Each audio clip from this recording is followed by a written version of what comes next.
And good evening, race fans. We are here for another Wednesday night Freaky Fast broadcasting, and we are here for round 2 of the playoffs for the Wicked Racing League. It is the Freaky Fast 200 here at Martinsville. The paperclip and playoffs are on the line. It is I, Carl Pooler, in the booth with Zach Hall, and as always, Robert Morio Jr. in the production booth.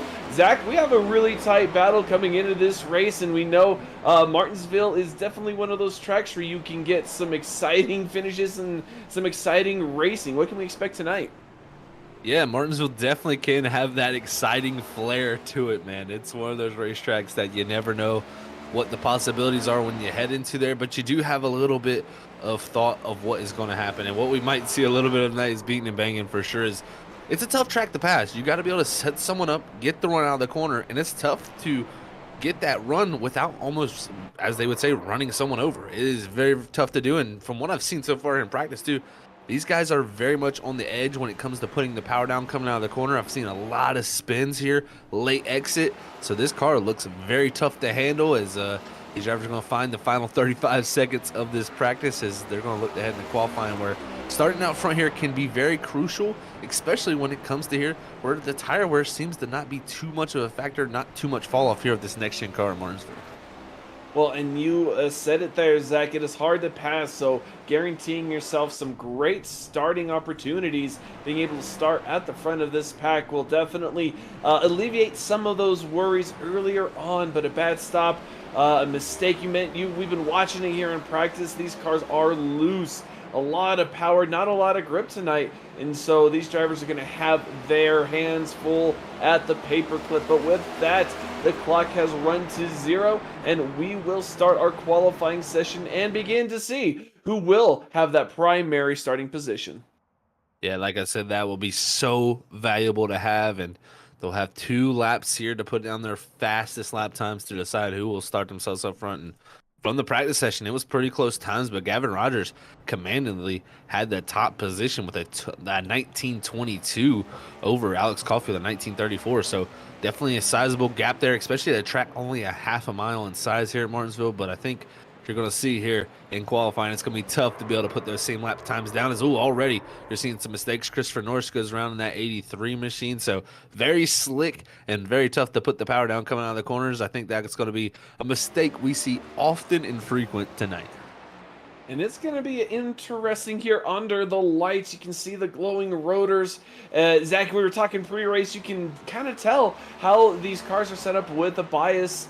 See which rotors are hotter than the others, and how often are these drivers going to mess with that bias tonight. We've seen maybe not too many issues on entry, but exit's the real issue. Are these drivers trying to use that throttle to turn the car, or is it more in the brakes?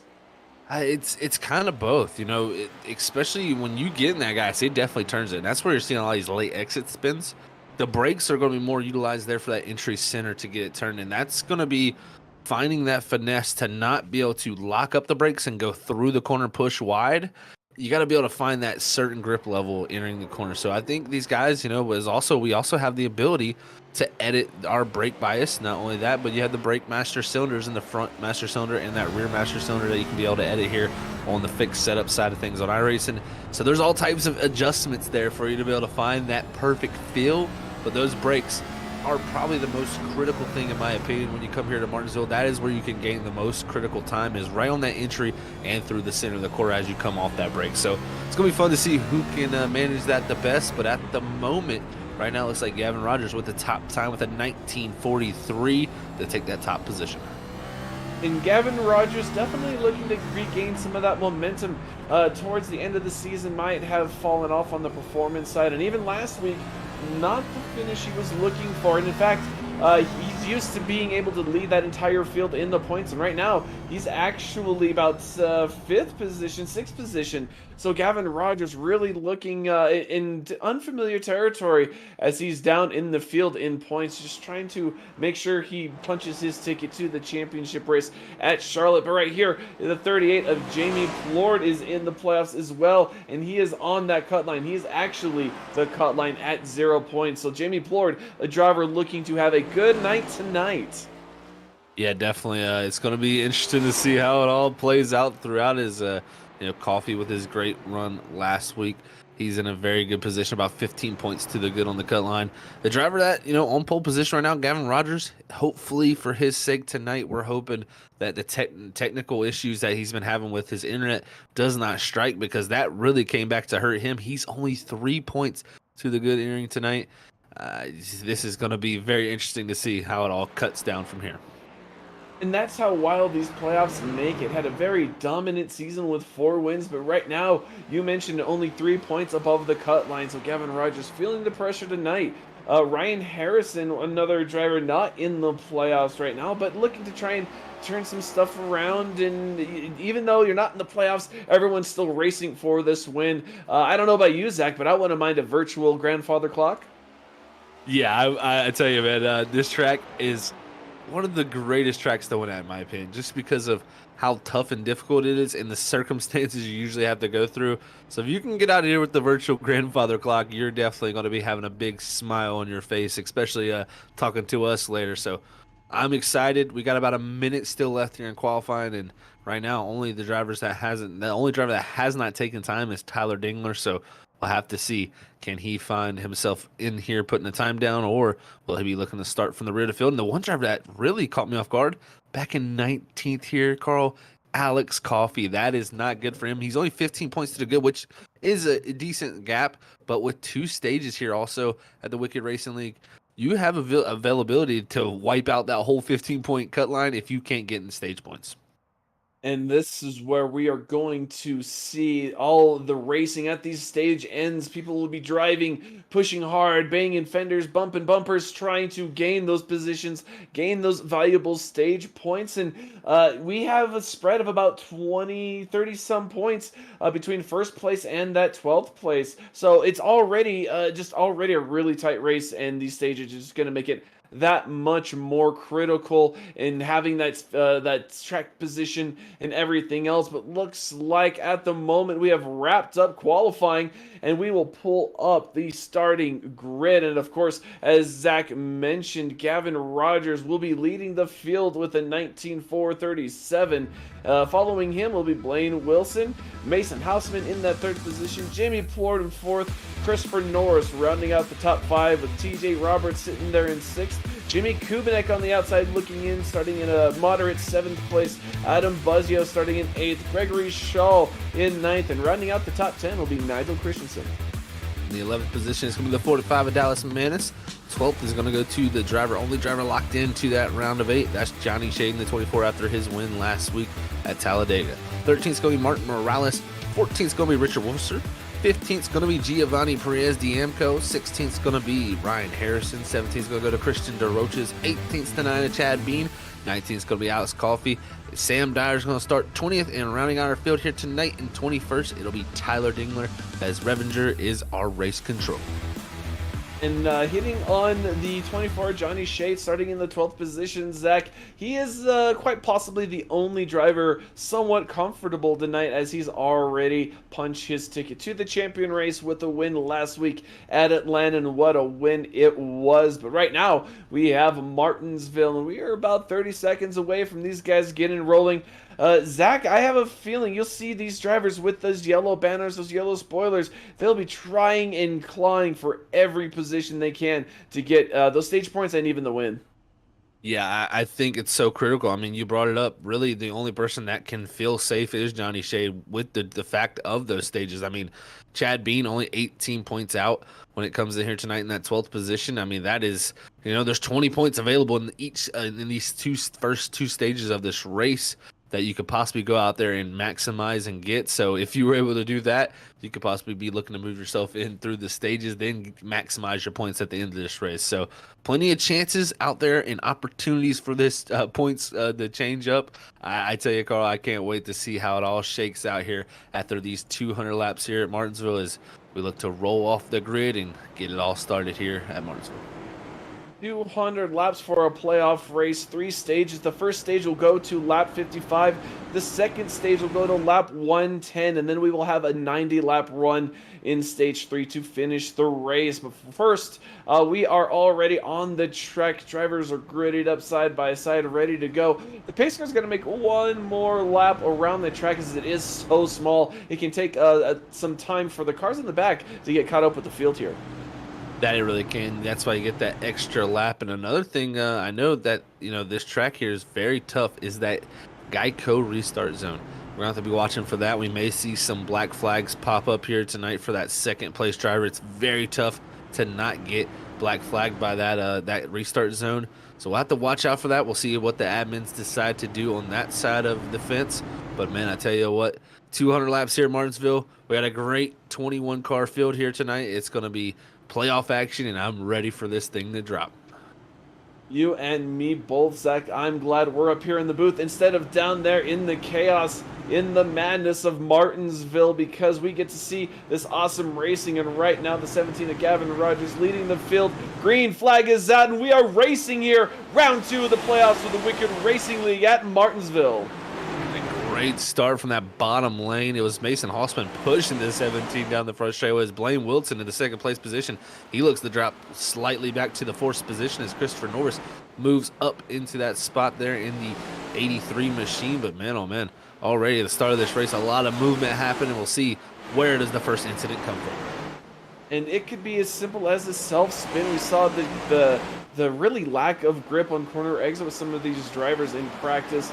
Some issues in qualifying, but right now, everyone looks to keep all of their ducks in a row, keeping it nice and clean on... Oh, there's a little wiggle by TJ Roberts. Dallas Manis is going to squeeze by on the exit of turn 4, and lap 3 will be our very first caution of the night. Yeah, and that's a tough break because Ryan Harrison is going to take a huge hit to this rear end of TJ Roberts, and just like that, the first caution happens. Luckily, these guys do have one fast repair car, and TJ Roberts, both Ryan Harrison, are going to need that as those cars are destroyed, and what a heavy hit there on the front straightaway. Well, TJ Roberts lost it towards the end of the exit of turn 4. He almost had it collected, but overcorrected just a little bit, and that sent him into that outside wall. The 45 of Dallas Manis was really fortunate to avoid it, but Ryan Harris not so much. So these drivers already struggling early on. It looks like there's some takers for pit road. TJ Roberts is going to get a push from the 51, Greg Schall, and that's just... good on Greg to help the 3 at least get to pit road, get him off, and maybe avoid that tow, that 2-minute tow.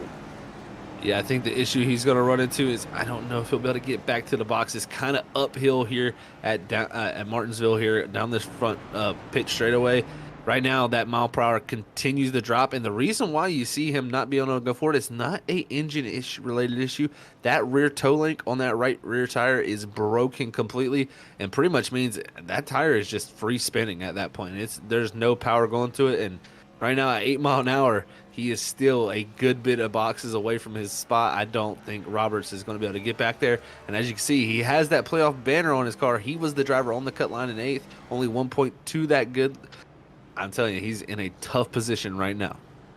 Tough position indeed, and already 2, if not 3 laps down at this 1.5 miles, and even under caution, the laps are still under 1 minute. So you spend all that time trying to get down pit road, you're still losing laps to the lead pace car. And right now, it looks like the 3 on pit road. I don't see Ryan Harrison anywhere on pit road. He still looks like he's out on the track. So the 13 of Toyota of Ryan Harrison looks to try and stay out and see what he can do with the rest of this field.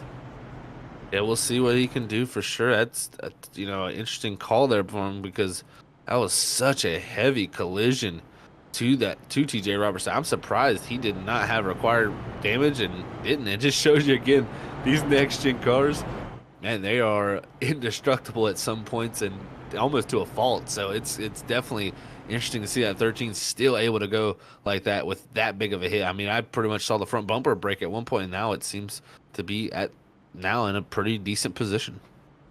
And who is in a decent position is that 83 of Christopher Norris. He had a really good run at Sonoma earlier this season. He keeps popping up, had some decent pace at Atlanta last week, was actually able to finish the race in 5th position. And so him sitting there in the inside lane behind our leader, we saw the 78 get a great shove to the 17, but now the 78 is by himself on that outside row. Can we expect the same restart from the 78, or will his restart maybe be a little bit delayed because he doesn't want that black flag that you mentioned earlier today, Zach? Yeah, exactly. That it's so tough to not get that in that second spot. So we'll see how Hausman deals with that. But again, getting close to lap 55 here. It will happen faster at Martinsville. Already at 8 laps in with that first caution. Let's see how this restart plays out. And here we go, coming out of turn 4, the green flag is in the air already. Barney waving it proudly as the 17 takes that spot. The 78 going to almost chop the nose off the 83, take that inside line and take that second position. But Christopher Norris not allowing him to get out of his sight as they are just trying to pull away. We have a 4-car pull away already from the rest of the pack, with 38 bringing up that 4th position. Yeah, just like that, already a great jump out for him. But I tell you, one driver who made a huge mistake, I believe it might have been the 50. No, sorry, I believe it was Manis actually in the 45. He went way up the racetrack, missed the last corner, and lost a lot of positions there and slid back. So tough break for one of those drivers there, dropping through the field. But right now, many drivers still trying to hang on to these machines. As right now, single file for much of the field, but we'll see how long before we see another incident rear its head here at Martinsville. And already the The field is kind of spacing themselves out already, single file. Alex Coffey back here in the 13th position already, I'm sorry, in the 13th position from 9th, and already taken over that 12th position from Johnny Shade. So the 7 had a horrible qualifying attempt, but is already trying to make it up, and already really close to getting those stage points, even though we still have about 40 laps to go before they even start thinking about that. Yeah, it's crazy to think about that. He's really took that unfortunate qualifying position and has really made the most of it. Now he's going to go to his teammate here, Dallas Manis, and go right to the inside to take that 11th position. As Coffey showing great pace here early, and I went back and looked at qualifying there for him. He made a huge mistake. He ran his first lap, building up the speed, trying to get a little bit of air pressure and heat in the tires. Came for the second lap to put down the fast one, just lost it going into the corner. Probably a little bit too much rear brake to help these cars turn in that, and he just snapped on him and he wrecked it. So couldn't put down that second fast time that he needed to move himself up, but right now doing a great job early in this race, already in stage points. And that is just what he wanted. He can't let anyone get too far ahead of him. Gavin Rogers only 3 points above the cut line, but we know that can change with this stage win, and Alex does not want to give him any more cushion than he already has. And right now, all the way making the pass on the 91 of Martin Morales and taking into that top 10 into the 9th position. But right now, we have the 56 in the 8th, and then there's a little bit of a breakaway to the 21, Adam Buzzio, kind of on his own little island. And then the field in front kind of ends with Blaine Wilson in 6th, Jamie Plord falling to 5th, and Gregory Shaw started 9th up to 4th at the moment, and actually putting in some solid laps, trying to reel in those top 3 runners at the moment. Yeah, really running some great times there in that 51 machine. So already really making his way through the field here early in the going, and he had a great showing at Las Vegas. We'll see if he can come back here and produce something similar here tonight. But Buzzio definitely kind of in no man's land. They would say about a second and a half up ahead of him, and about 2 seconds behind him, as he's in a very safe spot. That's got to be a good feel when you're at Martinsville, especially 18 laps in a race. You don't want to get caught up in anything. If you got this much space, you're usually in a very good position. A good position on the track, not around anyone, but right now he's currently tied with Gavin Rogers in the playoff standings at 3 points above the cut line. With this disparity, Gavin Rogers leading this race, Adam Buzzio there in 7th. There's going to be about 6 or 7 points difference, and that could really swing the playoff picture a different direction. And so Adam Buzzio can be cautious, can run this race, but I wonder how much is he thinking about those playoff points, thinking about those stage points, trying to get those and advance himself into the championship. Yeah, those are huge. I know some drivers they'll weigh a lot on that. They'll say that is the goal. Go out there, get as many stage points as possible, build the gap up so you can feel comfortable for the later parts of the race. So if something does happen to you, you have that to fall back on. While other drivers, they feel maybe they will methodically let that race come to them. They don't want to risk anything here early. They know it's 200 laps here at Martinsville. That is a long time, and you will be able to make up any type of early simple mistake you make. But if you make a huge mistake, it'll be something that you possibly can't come back from. So liking what I'm seeing here, and also we're seeing some interesting sights. The one thing I love that we got in this Gen 7 next gen car, as you see here on the 38, the brakes are glowing. That just gives you such a good look at what is going on. And what is interesting too is you'll see sometimes some guys will have front rotors glowing, some guys will have rear rotors glowing, some guys will have both rotors glowing, and that really comes down to the brake bias. You'll see some guys that are really running that brakes to the rear. Those rear brakes are just cherry red.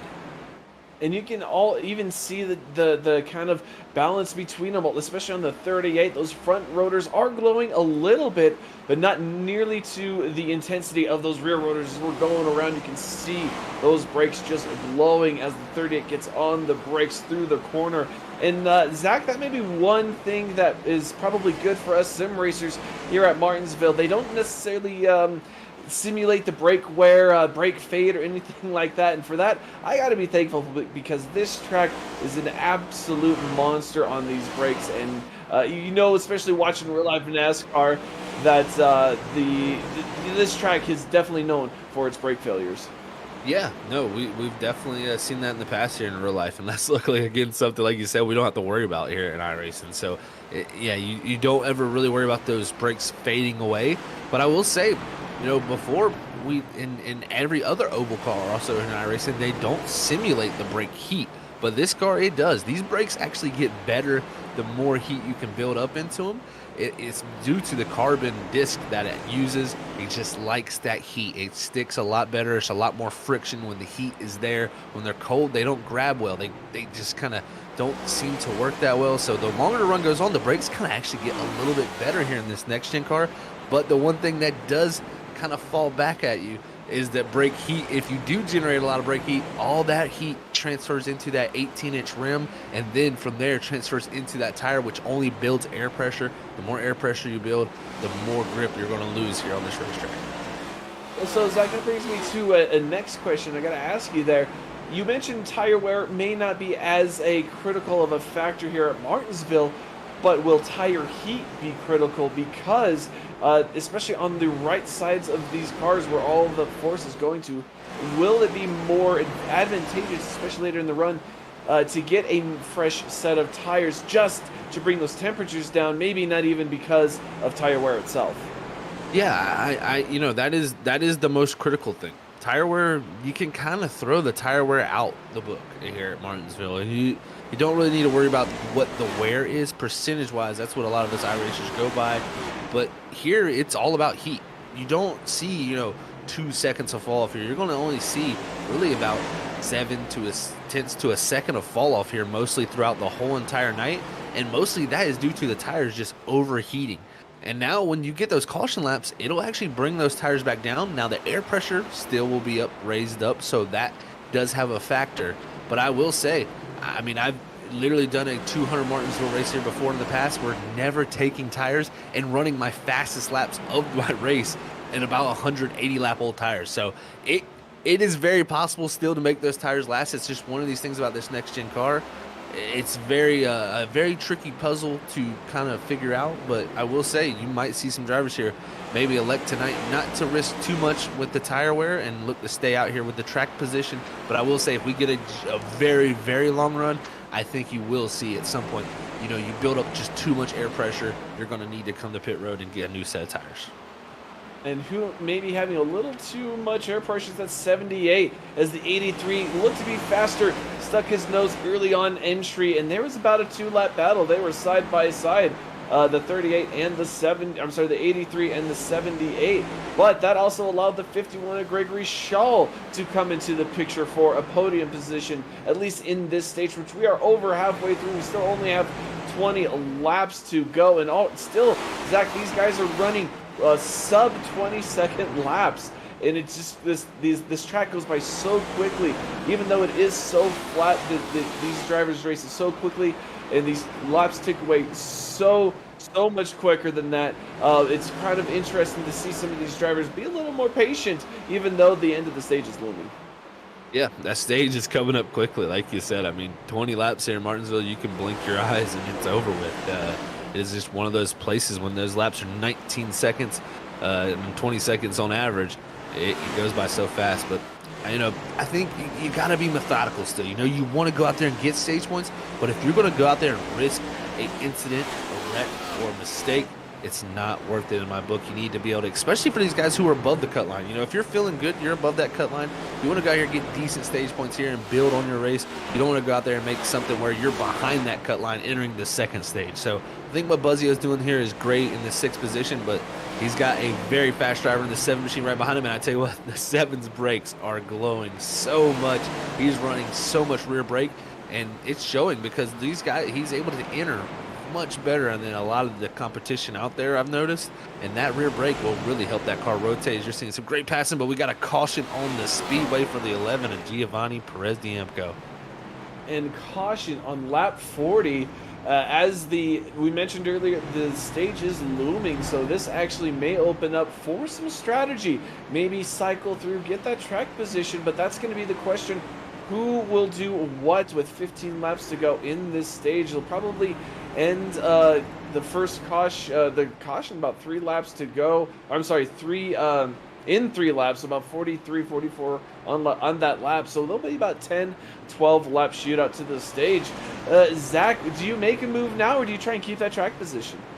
You know, this is interesting here because we're having some difference takers. It looks like Rogers let him down. But Gregory Shaw in the 51, he elects to stay out there. I believe also Christian DeRoches, but he is a lap down. He stays out. Buzzio stays out. Coffee stays out. So you're seeing a lot of guys elect to stay out, but I do like the strategy of coming down now because you will be able to stay out at that stage. Like I said, the tires don't wear too much. You're really only building a few, a few pounds of air pressure probably, or really not even a pound of air pressure through these 10 laps. You should be in a good position still, but I'm very interested here to watch the takeoff speed, because if these tires can rebound like they did in the past, where the tire temperature comes down, then that's just going to show me that it is very similar to what I've seen here in the past, and tire wear is not going to be too much of a factor. And obviously, the 51 not worried about it. The 7 of Alex Coffey not worried about it. Adam Buzzio not worried about it, but we will see what happens.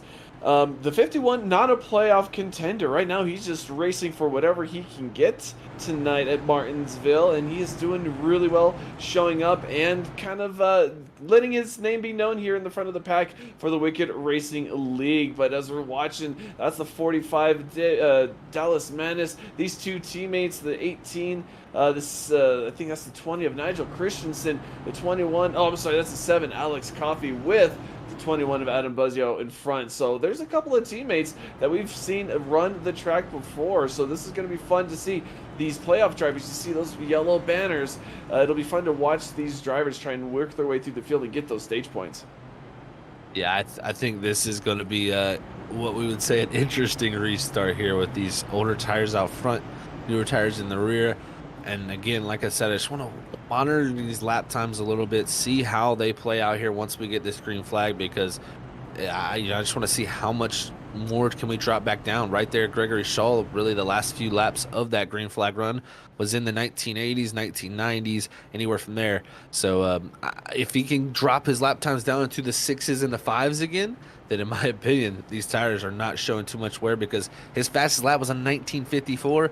Right there before we got that caution, he was running around about a 1980. So really only about 3 tenths there, not even 3 tenths, really 2.5 tenths of fall off. So we'll see, can this cool off phase here help these tires, and will it be tough for those drivers who hit pit road on the new set?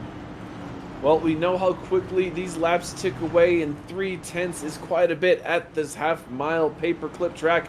But right now, we are wrapping up our second caution of the evening. The pace car is on pit road, hands in the field of Gregory Shaw. Gregory decides to take the outside lane, and he launches really, really well with the green flag waving. He's going to have plenty of room to clear the 21, and there he goes, leading a lap here at Martinsville with the 21 and the 7 hot on his heels. Yeah, definitely a great start for the older set of tires there, showing that they can launch well out the box. But behind the logjam, here's the 56 battling with also, I believe that's the 77 of Jimmy Kubinek. You also got the 20 of Christensen. There's a lot of drivers here stacked up. Hausman, all these newer tires here stacked up. We'll see, can they get any type of run forward.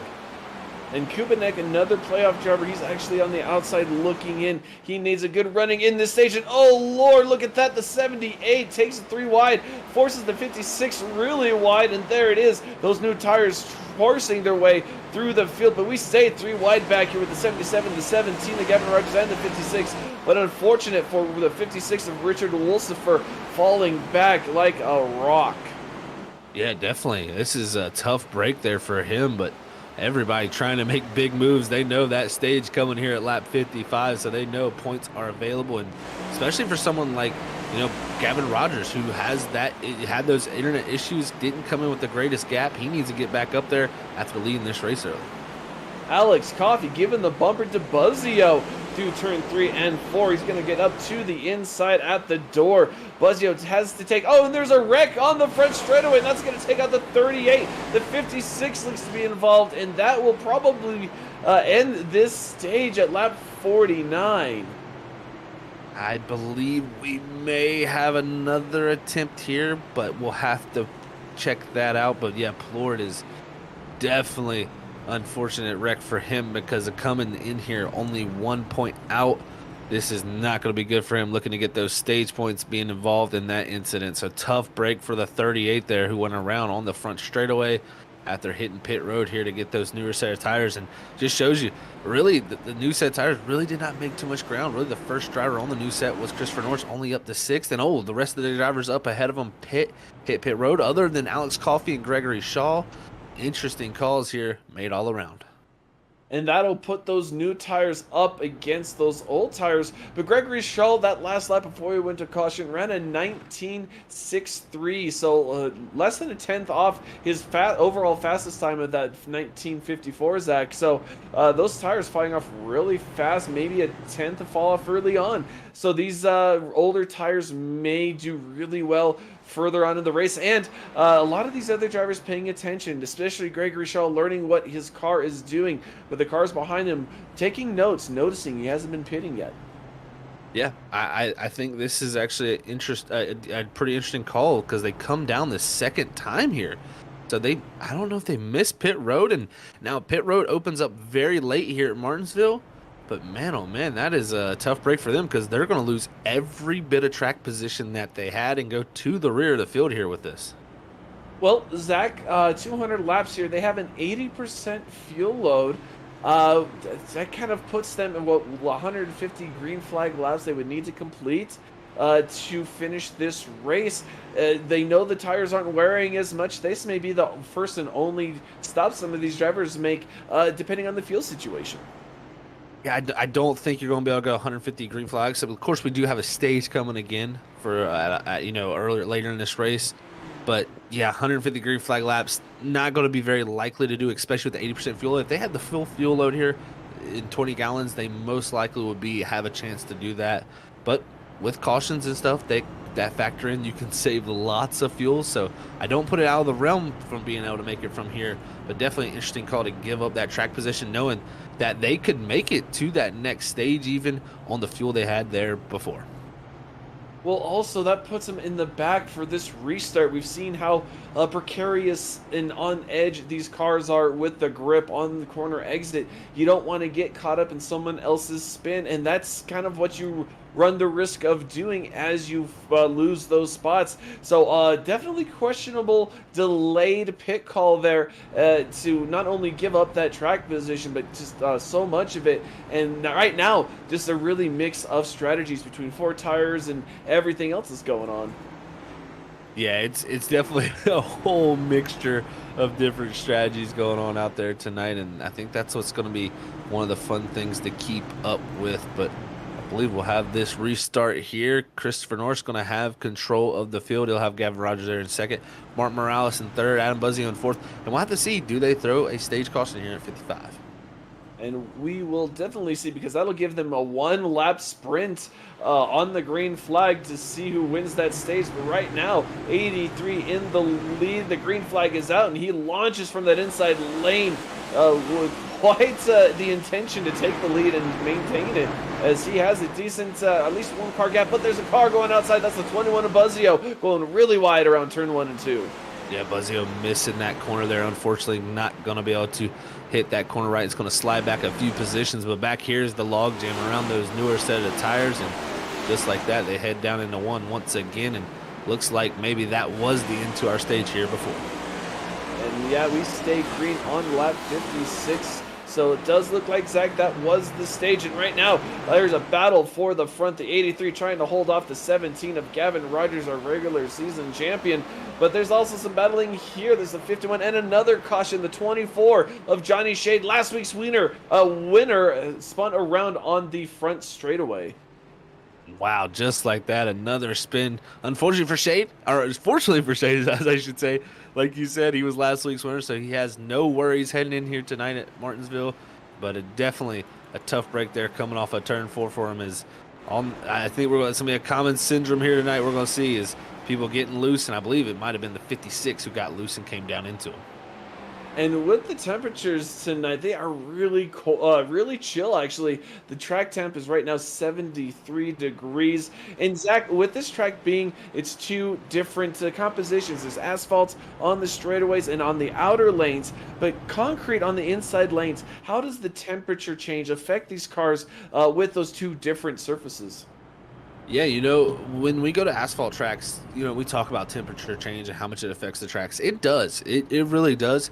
But I will tell you this much. Concrete, you can pretty much 2x that effect of concrete because it changes so much over a run, especially how the grip level is. Even under caution, you kind of pick the rubber up on the track with the hot sticky tires. So it can get very interesting. But yeah, as this track cools down here, I think as the night goes on, and I was thinking they might hit pit road there. I was about to say an interesting call having hit pit road there not too long ago, as we've seen so far with these cautions. It may be a good idea to stay out, but concrete tracks change a ton. Drivers are going to have to keep up with it all night, and also concrete, it doesn't have that much grip. So really, it seems like the rubber never gets into the track and more lays on top of it, as they would say. So it has a huge effect, and as the night cools off, they should gain grip though in this concrete surface. Well, good luck to Johnny Shade, who actually was able to stay in front of the field and maintain his lead lap position. We saw the 11 of Perez D'Amico take the free lucky dog pass around the leaders, get on the lead lap, and that will leave 16 drivers on the lead lap here on lap 60 in our second stage for the Wicked Racing League here at Martinsville. And right now, the field in control of the 83 of Christopher Norris, but our regular season champion Gavin Rogers was hot on his heels. In fact, he was looking to make a pass right before that caution came out, and that just goes to show how important this track position is to these drivers. Yeah, it's tough to make passes. Rogers has been the fastest car on the racetrack, but he's going to have to find a way around this 83, and he's going to need enough laps, green flag, to set it up. You know, you go to other tracks, you can usually set up a pass pretty quickly. Here at Martinsville, a pass can take 10 to 15 laps sometimes, and that is kind of the art of this track, in my opinion. You have to continuously, lap after lap, keep on hitting your marks, because at any point you mess up, you lose any bit of grain you ground before. You got to work back to that. So this track is definitely one of those tracks where you have to have that mindset of, this might take a few laps, I just got to be patient and work them over, and usually you can get it done. It's just going to take a methodical time to do it. But right here early in the go, and you can see also, look at that green machine up there in the bottom lane. That's Martin Morales. He's been showing pretty good pace here with the Wicked Racing League the last few weeks. He's made his way up here to that third position after starting 13th here, being one of our biggest movers. You know, correct me if I'm wrong, Zach, but I think those 83 and the 91 are teammates, so they will be bumper to bumper on this restart, which is at this point really urgently coming up. The 83 again on the inside line, having a push from the 91. The green flag is out, and another great launch from the 83. The 91 looking to go side by side with the 17 and take that spot away. The 91 trying to fight for second place. And there he goes, makes the pass. And like you said, those two are working together, teammates out there. But here goes Rogers with a nice crossover back to the inside. Wastes no time to get that done. And he makes the pass coming out of 4. There's now Morales. He's on the 78 of Hossman, taking the look to his inside along with Blaine Wilson. Is here at Martinsville, you know how it can be. If you get up top, you can be going backwards quickly. And just like that, he's lost a couple of positions. He was able to cut off the 18 of Blaine Wilson and stem the bleeding, as it were. But right now, the 17 up against the bumper of the 83, really looking inside. An aggressive block by the 83 going into turn 1, and that'll make the 17 have to gather it back up. He bounces off the curb, exiting turn 2, and here we go again into turn 3. The 17 and the 83 going at it through the corner, and don't look now, but Mason Hossman trying to get his name into the ring. Yeah, definitely trying to get right into the mix, but almost into the back bumper of the 83 there. Gavin Rogers trying to find any little bit of advantage he can here and get around this 83, but it's going to take him having to set him up here on corner exit. But they're wrecking farther back in the field, as I believe there's a huge incident. TJ Roberts involved in that one, along with Gregory Shaw there in the 51, who looks like didn't get too much damage there from that incident. Also, the 9 of Chad being the last of our playoff drivers. He is 18 points below the cutoff, and he was involved in that as well. Still remains on the lead lap, but that is definitely an unfortunate incident for Chad Bean, who's just trying to have a good night, get some points, and advance his way into the championship race. But with contact, that makes it a little more difficult. Yeah, I completely agree. That makes it super difficult for Chad Bean, but plenty of time still to rebound. Martinsville, not a big track for having damage limitations, so should be plenty of time still here to get back into, get that car fixed and get back into a working shape. So We'll see how that works out as he'll continue on the stay out, but I believe Greg Shaw's going to come down and get his car worked on along with a few others. As man, first 68 laps here now, it's shown that it's very tough to get off these corners. These cars are very, very easy to get in too deep and lose the rear, and also very easy to light the rear tires up coming off the corner. And that's what looks like what happened to the 51 of Gregory Shaw. He got caught on the outside, got those tires dirty, and just got on the throttle a little too much. Got the car loose, and it ended up coming around in turn 4. So that's just bad luck for the 51, who was really close and actually led a couple of laps here. Finds himself in the back. And Zach, I mentioned it earlier. You use that alternate strategy. You give up on that track position, and you end up running the risk of getting caught, or maybe pushing the car too hard trying to make the pass, and that just might have been a perfect storm for the 51. Yeah, no, exactly right, Carl. It can really easily step away from you when you're trying to get back that track position that you possibly have lost. You just overstep it that little bit. And you brought up a great point, too, about getting the tires dirty. Here at Martinsville, there are so many tire marbles out there because we mainly only run the second, or really the first and second groove here, because there's really nowhere else for that grip to be found. That third lane is very dirty, and that's that top section of the concrete, almost right on the transition of the asphalt. If you get up into there, whereas you can see Gavin Rogers almost pacing there, it is very tough to get those tires back cleaned off because there is so much marble buildup out there. Like I said, this concrete surface, the rubber doesn't seem to go into the racetrack like you would have at an asphalt track and lay in the track. It actually lays on top of it and builds up those really tiny marbles very quickly, and it's a dangerous thing to do when you go up there and get in that asphalt. And Gavin Rogers, he's testing the marbles, I guess. Well, either testing the marbles or trying to clean them up, Zach. I remember watching the Martinsville race in April and seeing some of these drivers know they're going to start in that outside line, and they're trying to actually maybe clean it up, make it a little bit better for their launch, maybe get a better run. But right now, we'll have to see if that strategy is going to work because they are side by side coming out of 2. Lights are off on the pace car. We're about to go green. We'll see how this restart plays out. No longer 2 teammates on the bottom. It's now Christopher Norris, Gavin Rogers, Mason Halsman. They're going to be in position here to try to take advantage of this restart here on that bottom lane in third.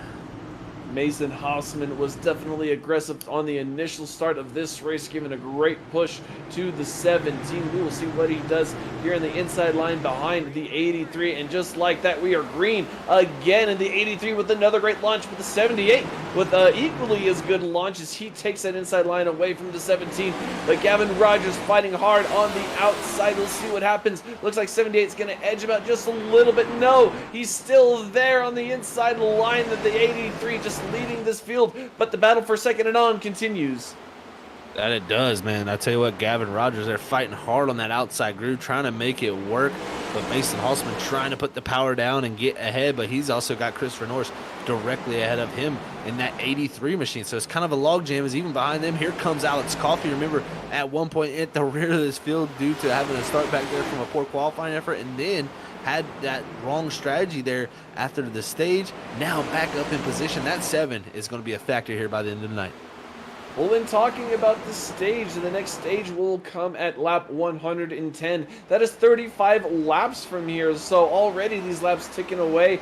5 cautions so far tonight, but for the most part clean, nothing too major. But the 17, Gavin Rogers looking for any kind of doorway, any pathway around this 83 to the lead. But Zach, this just goes to show how hard it is to make the pass at this track, even if you have that faster car. Oh, and looks like the 7 is going to spin on the exit of turn 4. And one simple mistake can come back around to take all your track position away, and Alex Coffey there made it as he comes off of turn 4. And a very simple mistake to do, trying to turn down up under the 78, coming off the corner to get the run, and just lit the rear tires up. And luckily for his sake, nobody hits him. He doesn't hit anything. He just has to park that car and wait for the field to go by. And, you know, this track is so small, so narrow. When you say you don't hit anything and no one hits you, it's kind of, you gotta got to count your blessings. Kind of think of it as a miracle, because if you lose it, especially if you're up front in the pack, there's not a lot of sight. You can't see very far in front of you, and not getting hit. That's just a good heads-up driving by all the drivers here at Wicked Racing League tonight, where it's been a lot of cell spins, and there could be so much more damage than there is. But so far, relatively calm in terms of damage. Yeah, relatively calm for sure, and for damage, as you know, really other than our first incident with TJ Roberts, that was the only real huge moment where we seen damage really come into factor. And TJ Roberts still trying to recover from that. Unfortunately, he's still 5 laps down, which is what he was from before. That is a tough break for that number 3 machine, who's been trying to get any little bit of ground back. But I tell you what, with this, he came in here on that cut line, not getting stage points, and if he can't find his way back onto the lead lap here at some point tonight and gain a few spots from drivers getting out of this race, he's going to be in a tough spot to move on. Well, he's in a very interesting spot. He may be 5 laps down, but the last car that was in front of him a lap down, Christian DeRoche, actually looks like he was able to get that lucky dog. And if I am correct, that'll leave TJ Roberts, the only car besides Sam Dyer, which looks like he might have disconnected early, will have the only car a lap down. And with these cautions, we still haven't seen halfway of this race. There is a theoretical probability that TJ Roberts can get back into the lead pack, and get back into this race. Yeah, plenty of time still. Plenty of time. We still have time, and that is one thing you can't get back is time. So luckily they have that, and still one more stage coming up there at 110. So we'll see how it all shakes out from there. Maybe you can try to get a wave around there at some point for TJ Roberts, but it's going to be tough, no doubt, being 5 laps down. Tell you what, this is going to be another interesting restart. You got Hossman to get on that inside. Can he get past that 17 is my question. He's been trying to do that every single one of these restarts here this last few times, but it seems like that bottom lane has been tough to put the power down, and Rogers has been having a good job on the top side.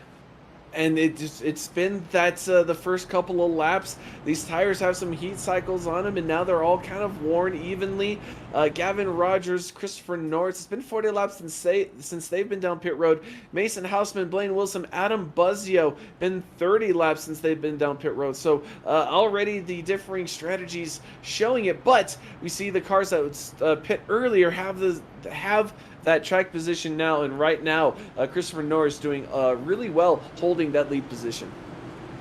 Yeah, doing a great job here. He's utilizing these the restart zone. You know, you have the advantage here at Martinsville to launch when you want to, and when there's usually wheel spin sometimes here in these cars, it is a big advantage to be able to know when you're going to go, because that driver's got to react in that second position. That's usually when you have the wheel spin moments. Well, we've seen some good reactions from the 78. Will he do it again on this restart? Here we go. And there it is, the green flag waving, the 83 off and away again, but the 78, not the restart he wanted, but he still maintains the inside quarter panel there of the 17, and that's going to keep his nose in it, and he's going to still drag race down the back straightaway, keeping that Toyota, trying to keep it on that low lane from that 17. But right now they are still side by side for second place, with the 78 looks like he got a little bit of wheel spin, and we have a caution. The 77 of Kubanek, the 57 of Richard Wolsifer getting collected there in turn 3. Yeah, it's going to be from some contact from Dallas Manis in the 45 to the back of the 77, and that happened all heading down in the 3, and it was a gigantic stack up of cars there parked. And man, unfortunately for the 56 and the 77, they had to hold back the most, but not a lot of damage still given around. These cars are tough, and these drivers should be able to bounce back from that. But once again, 7th caution of the night, but we're going to be trying to get to that lap 110 stage. And Zach, you hit on it. These cars are tough, and it's Martinsville. If you've watched any of these Martinsville races in real life, you definitely know that these cars, you don't need all the panels, you don't need all the fenders to run well here at Martinsville, and that just adds to the intensity of this race. These guys will be scratching and clawing till the fenders fall off for this track position, for this win in this playoff racing, and that's just what this playoff racing brings to racing in general. All this intensity, every race counts, every lap counts, and these drivers are showing it tonight. That it does, Carl. Every lap counts, every point matters here, especially playoff time that we have here. in this wonderful month of October, man. It's been so great to see all the leagues here around Freaky Fast competing in these playoffs, and these guys are also one of them. Is they're cutting it down to 8 here tonight, and that will be a huge moment because then it'll be 8 or 4 more drivers cut after the next 2 weeks, and then we'll have our championship 4 there heading into Charlotte. But Bristol and Phoenix also await these guys. Short tracks are all about it here, making it down to the end. And it is a very, very congested playoff picture. You mentioned it, Phoenix next week, Bristol as a cutoff race. That is another half-miler, but the banking there, the last great Coliseum at Bristol in a couple of weeks for a cutoff race. To get into the championship, that's just what this type of racing develops, and we're seeing it get really, at least brewing here at Martinsville, and we go on to the Desert of Phoenix next week. So this is already shaping up to be quite a playoff run for all of these drivers. That it really is, man. These playoffs have already been exciting so far, with Talladega proving to be very, very interesting coming down to the end of that race. It was wild. You need to go back and check that out, folks, if you haven't seen the ending of that race, because it was one of the best here all season with the Wicked Racing League. And I expect here tonight at Martinsville, it's going to be something similar there. I mean, you know, there's drivers here that are looking to build up their chances to move on to that next round, and if you can go out there and get a win, that for sure moves you on. And that's what some these drivers are looking for. The 83, not in the playoffs, but a win is a win nonetheless. The 78, the 17, the 18, the 21 behind them. Look at all those yellow banners, yellow spoilers behind the 83. They are just looking to pounce, get those stage points, get those wins to punch their ticket into the championship race. But right now it is the 83, the 78 side by side coming out of turn 4. Green flag in the hands of Barney the flagman, and we are off again. The 83 deciding to wait on that restart and delay it, and that looks like the 78 might have jumped it a little bit. We will have to see what is the result of that. But the 78 getting loose out of turn 2, and all the drivers behind him trying to fan out, and there's another wreck down the back straightaway. It looks like the 11 was turned right into the inside wall, and here's our 8th caution of the night.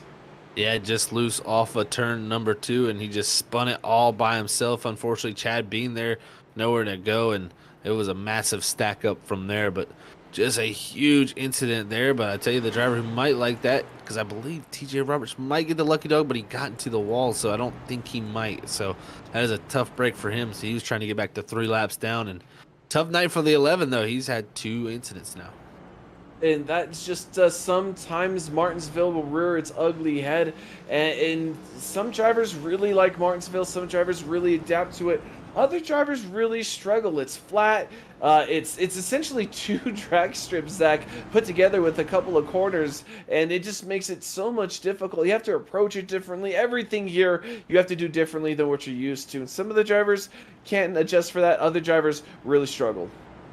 Yeah, it definitely is that case, man. And I tell you, it's going to be like that for majority of the night here. We're 90 laps into here. We're not halfway yet here at Martinsville, but this is just a common syndrome that you see here. It's just, you know, a little bit over aggressive out of the corner, and then you have that simple mistake. And this next gen car, it does not react well to getting sideways. It is a tough thing to hold on to. When it gets loose, you try to correct it. It usually corrects itself right head first in the wall, and that's kind of what we've seen there. So tough break for Giovanni, but he'll be trying to bounce back from that for sure. But I tell you what, you might be seeing this thing flash a lot here tonight. That's the iRacing iFlag pit board up there on our ticker. If you want to go check out iRacing iFlag at iRacingIFlag.com and check out their virtual flag system, it has 64 LEDs.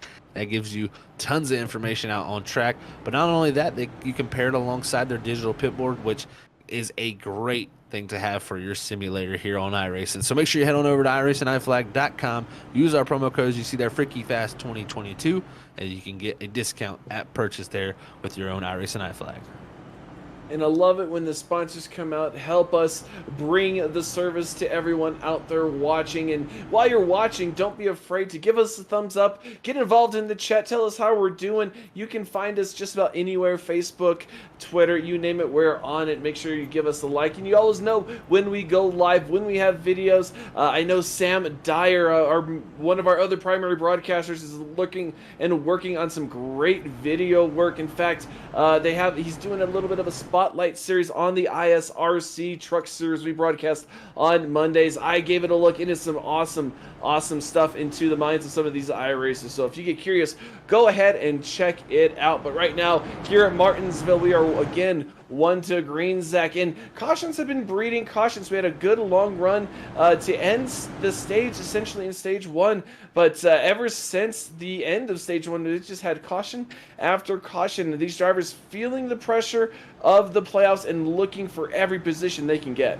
But right now, we have seen the pace car pull off. The 83 still in command of this field. The 78, the 17, all still together. We will see what the 83 does. He launches right away out of the exit of turn 4, taking that primary position. The 78 again to the inside of the 17. Yeah, definitely an interesting restart there. It's going to be that 83 jumping out to that lead, but side by side for second now.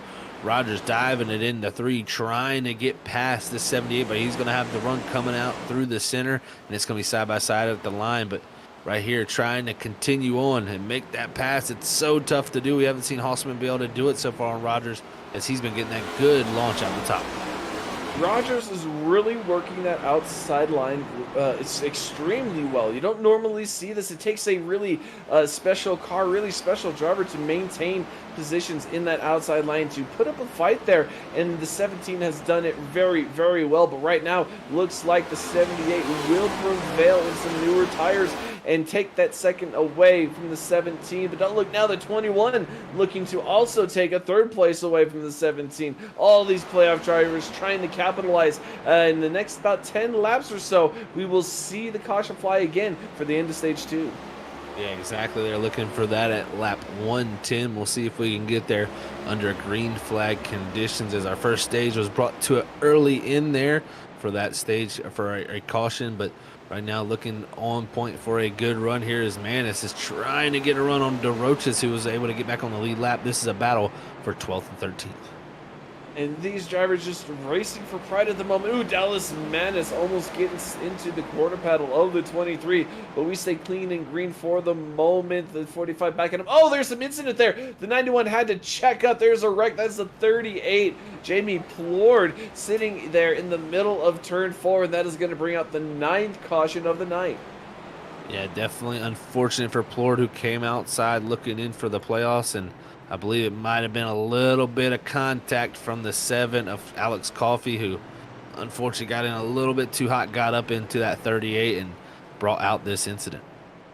And we're seeing that patience meter really decrease here, Zach. We mentioned the first stage, everything was pretty neat and concise. But right now, all these drivers racing for every position they can.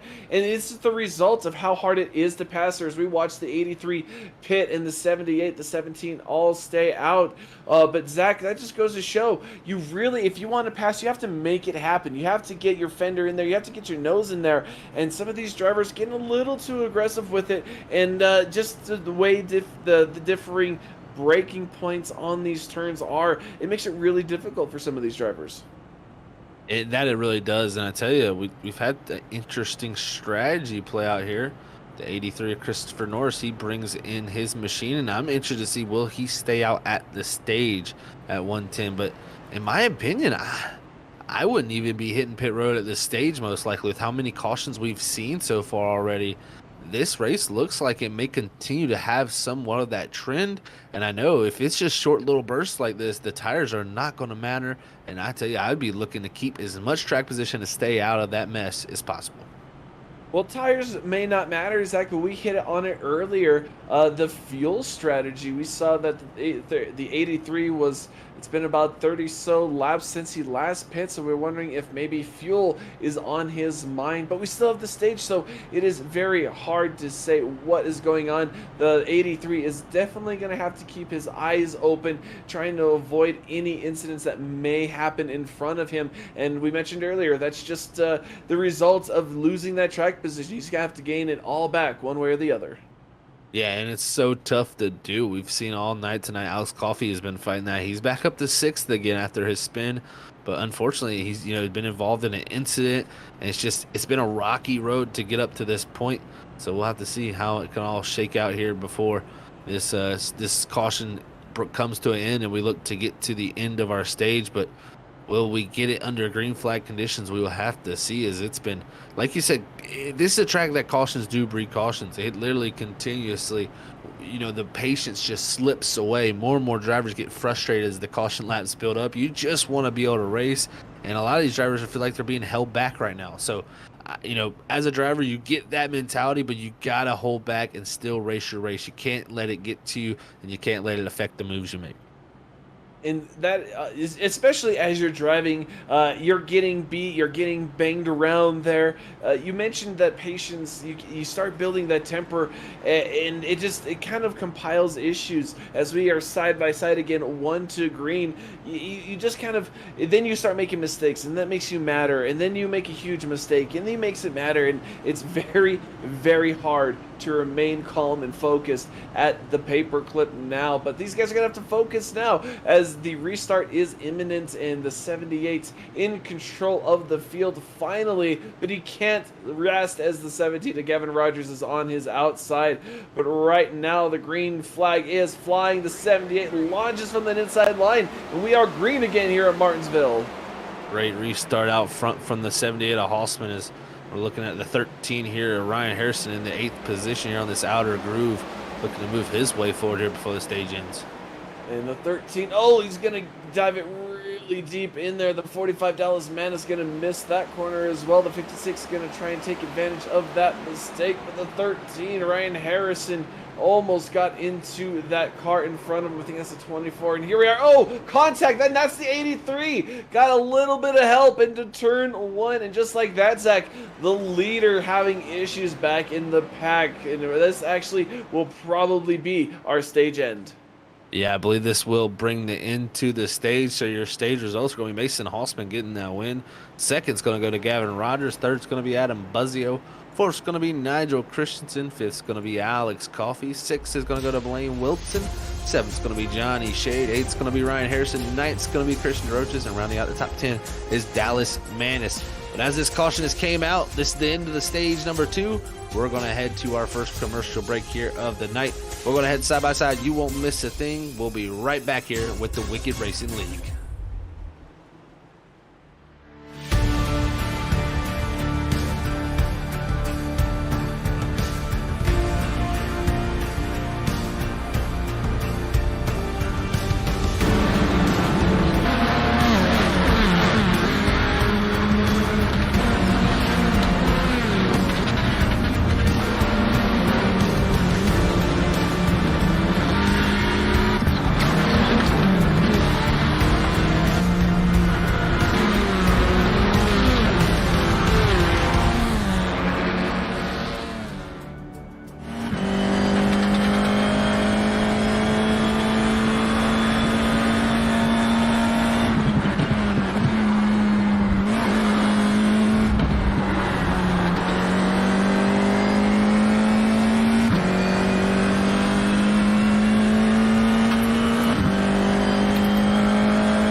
And welcome back, race fans. We are back here green at Martinsville Speedway in our final stage of the night.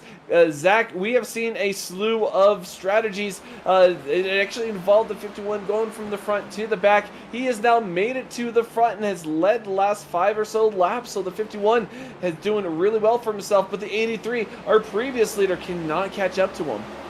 Yeah, I love this strategy by Gregory. I mean, this is an excellent call right here, along with Christopher Norris. They both stay out there at the stage break, get all that track position, and look what it's equated to. They've got a giant gap now, so great on them. They've done a fantastic job. As Morales here in the 7th, you can see how much those brakes are glowing on the rear end, and I believe the rest of the night here, too, we're going to have single file restarts, so admins have elected to do that, and we'll see if that will help spread out the field, maybe cause a little bit less cautions. But right here, we're running it down to the end of the race. Here's the 7 of Alex Coffey looking to get in the top 5, as it seems like he's been a yo-yo all night when it comes to position-wise.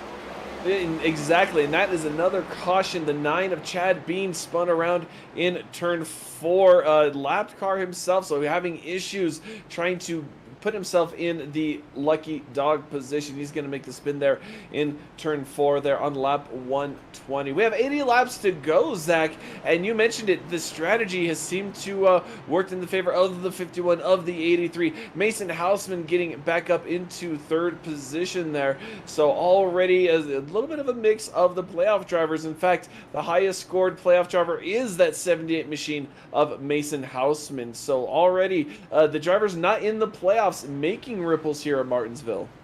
Yeah, they're definitely having a huge effect. I mean, you got 2 of them out front for sure, so great job on them. But the playoff drivers are definitely hot on their heels here trying to make stuff happen. And a little interesting thing there, I went back and watched Chad Bean there with his incident as he spun out there going into 3.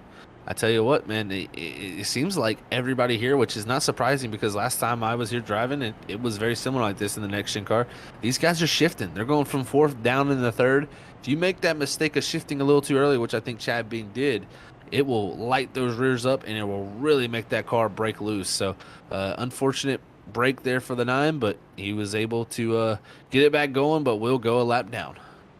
Well, Zach, that's kind of the closest thing we can see to these next-gen cars as wheel hop. You don't see it in the brakes as much with the independent rear suspension, but that's what you get when you downshift.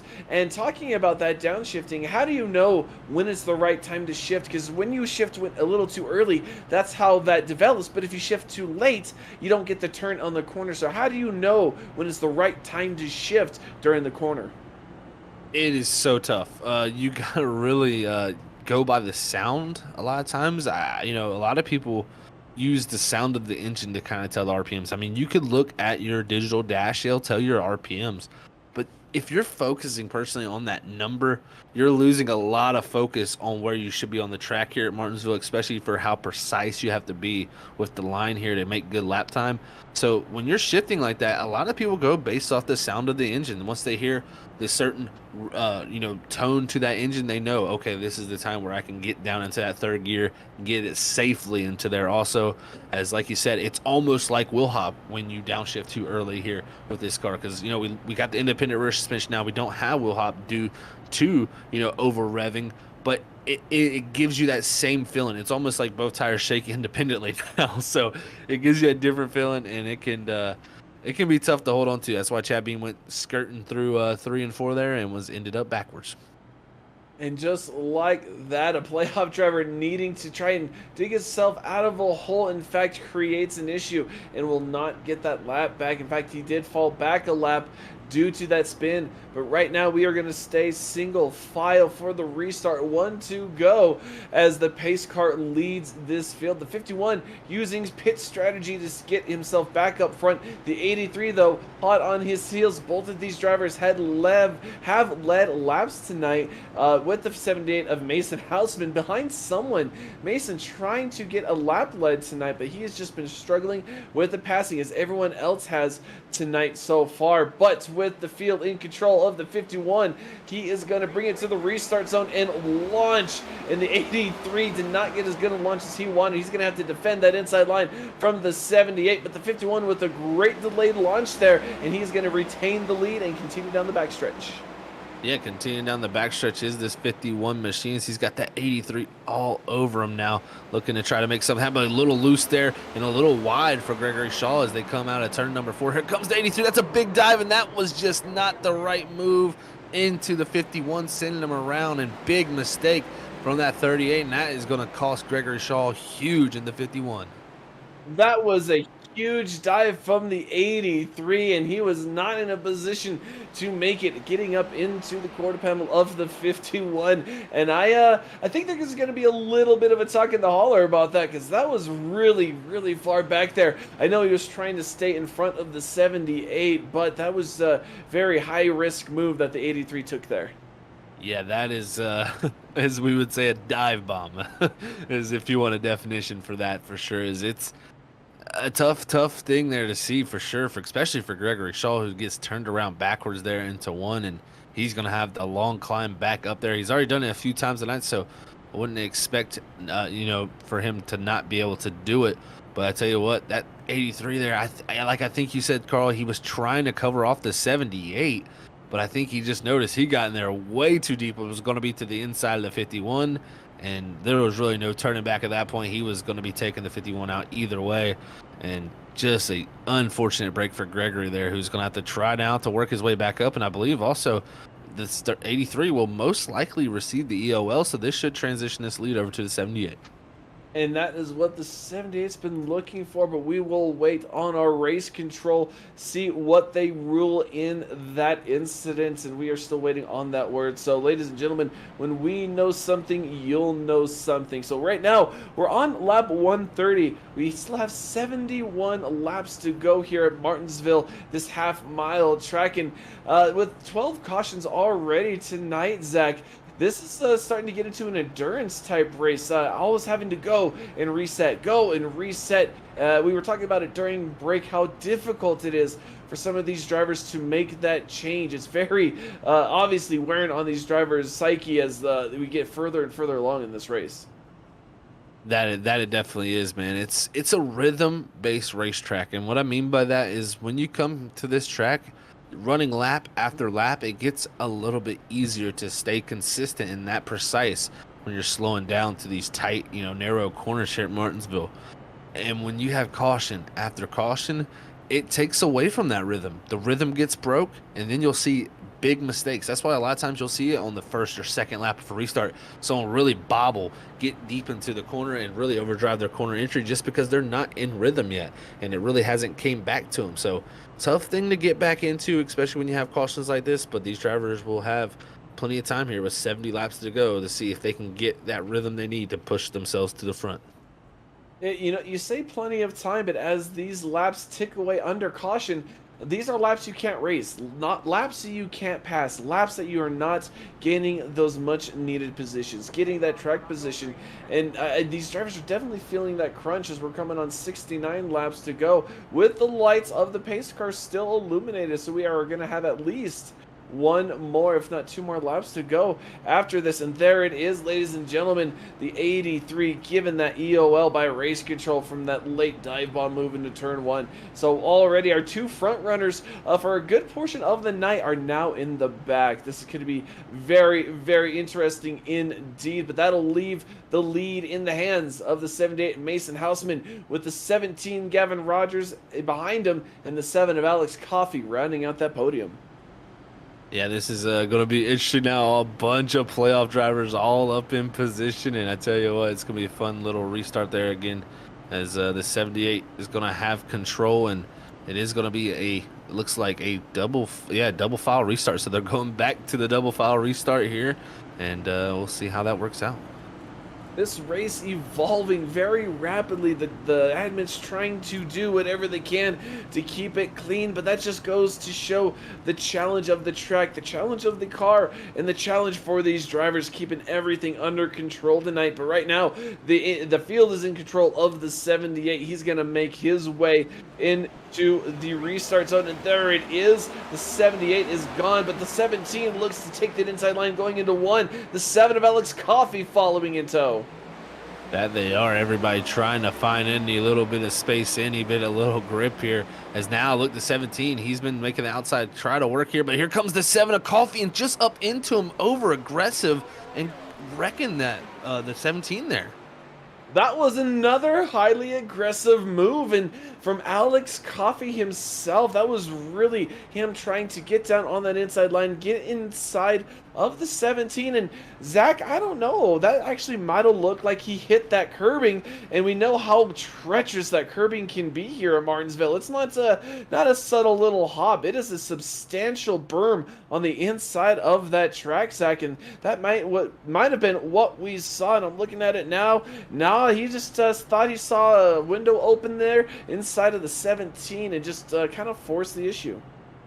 Yeah, definitely forcing the issue, I'd say, a little bit. But the 17 did, looking at it too, the 17 didn't give too much room. It was about a car width there, and the 7 put that car there, and then from there, once they made contact, the 7 was up on the curb, and it was pretty much done from there. But definitely still, you know how many all these cautions are happening, and you might not have too many green flag laps to try to make that pass happen.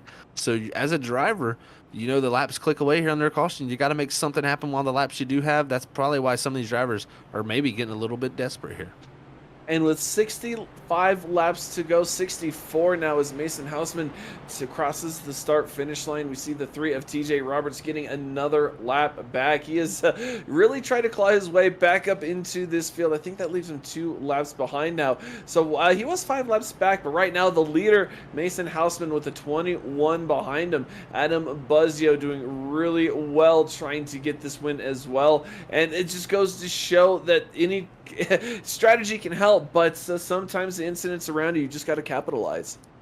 Yeah, no doubt. I mean, this race here is a race of attrition. You got to be able to capitalize on other people's mistakes, and I think that's what's going to come back here tonight to really help one of these drivers here move themselves in a good position to move on to that round of 8. So attrition is a key factor here when you come to the Martinsville Speedway. Attrition indeed, as we are 63 laps to go, and we still have a lot of drivers, 17, 18 drivers on the lead lap. In fact, TJ Roberts is only 2 laps down now, so TJ Roberts in a position to quite possibly get on the lead lap towards the end of this race. But we still have a lot of racing to go, over 60 laps as mentioned before, but the lights on the pace car are still on, so we are definitely waiting for these guys to grid back up and get going again. But we've seen the last bit of pit stop, Zach. I think tires aren't an issue, the fuel shouldn't be an issue. Right now everyone's trying to race, and that may be what's triggering all this aggressive driving. No doubt, Carl. That could definitely have a huge factor on things here, man. And it's definitely been the aggressive driving has had a factor for sure tonight. But also, this track is just very tough to race on. When one simple mistake, it's so close as traffic jam, and then all of a sudden, it's a lot of people involved. So we'll see how it works on this restart. Hausman with the lead, and now Buzzio up in that top lane. And Buzzio sniffing the front row for the first time tonight, loving that clean air. But right now, the 78 is in the lead, and he gets a great launch at the beginning of that restart zone. Down the front straightaway, we are green flag racing. 61 laps to go. Mason Hausman, our leader. Yeah, just like that, launched out of a cannon. A driver who made a huge mistake farther back was Gavin Rogers. He was in 6th, made a huge mistake down into 1. He slides back, but Hausman here trying to hold off this 21 of Buzzio. And look at 3 wide back there. It looks like Christopher Norris going through the middle, as now you're going to see the 17 try once again to make a move here on the bottom groove. Get past Manis, get past Richard, and now try to move his way forward. And speaking of the 17, Zach, he's been up at the front, top 3 almost all day long. How do you race it different when you're stuck in the pack, stuck further back, racing with drivers you haven't normally raced with all day long? How different is that? It is very, very difficult, man. It's so hard to judge people a lot of times, and when you haven't raced around them, you really don't know till you get to them. So this track is one of those places, and you can see the log jam there to 51 of Gregory Shaw trying to go around, and also Alex Coffey as they're trying to come through this pack once again. And that's the 13 of Ryan Harrison. The 51 is going to set his sights on the 23, Christian DeRoche, in front of him, and he has already picked up quite a few spots since the start of this restart. And there he goes again on the inside, trying to get another position from the 23. That'll be 12th. But while following this battle, this is the 91, Martin Morales. He's done really well for himself. Kind of stayed in the top 5 almost all night long. He started 13th, but has raced his way up here and stayed up here. Blaine Wilson in front of him, not giving him any kind of room to relax as he's trying to chomp down that 4th position. And behind him, we have a spin. That's the 77, another playoff driver with an incident, but we stay green. Looks like he was able to keep it rolling here on lap 145. Yeah, got into that inside wall, but kept it going. Is now Rogers around Morales. That's back up into the top 5 for the 17 machine now. He's got Blaine Wilson directly ahead of him and Nigel Christensen, but Buzzio still keeping the pressure up on Hausman. But as we get some green flag laps under our belt here, this is definitely going to click away the laps very quickly if we can continue this.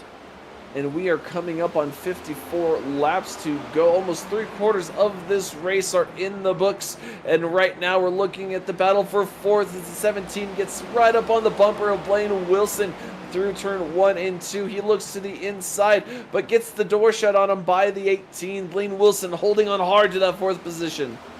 That he really is, trying for everything to hold on to it, but there Rogers looks for it, but Wilson deep into the corner. Then, oh no, Rogers tries to turn up under him, in a very similar incident to what we've seen between the 7 and the 17, and pretty much the same outcome.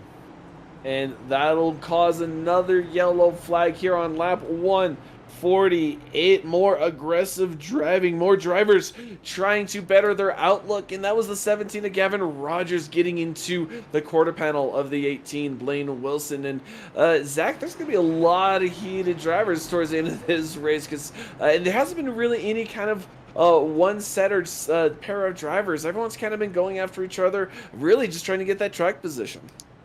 Yeah, it's so tough right there. I mean, Wilson was trying to keep the car turned, and his car was washing up the racetrack. Rogers there trying to get to the inside of him, but his car's also washing up the racetrack.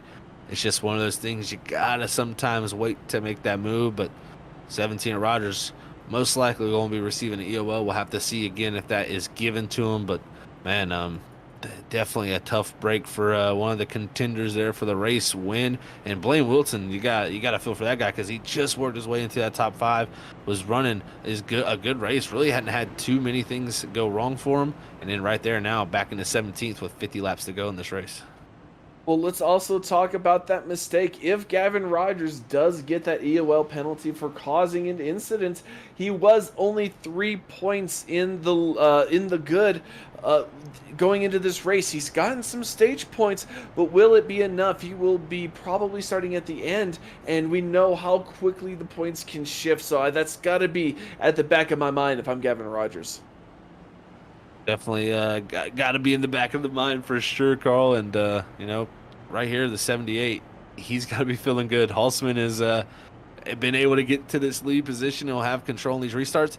And, we even discussed this a little bit on our break, Carl. I don't think we'll see too many pit stops from these drivers up front. I would not be willing to come to pit road and give up my track position.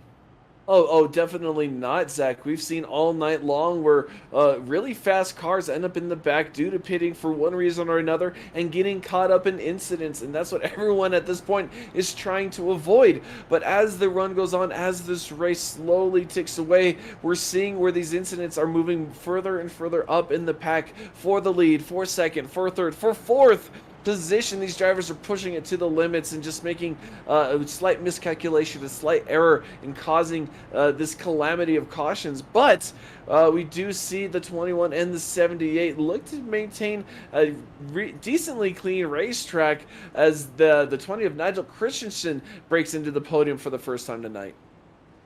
Yeah, we'll see what he can do here with his teammate Adam Buzzio. So we'll see how it all works out, and can confirm, actually, I believe Blaine Wilson was given the EOL there for that. So he was seen at fault for that incident, and we'll have to see how that shakes out.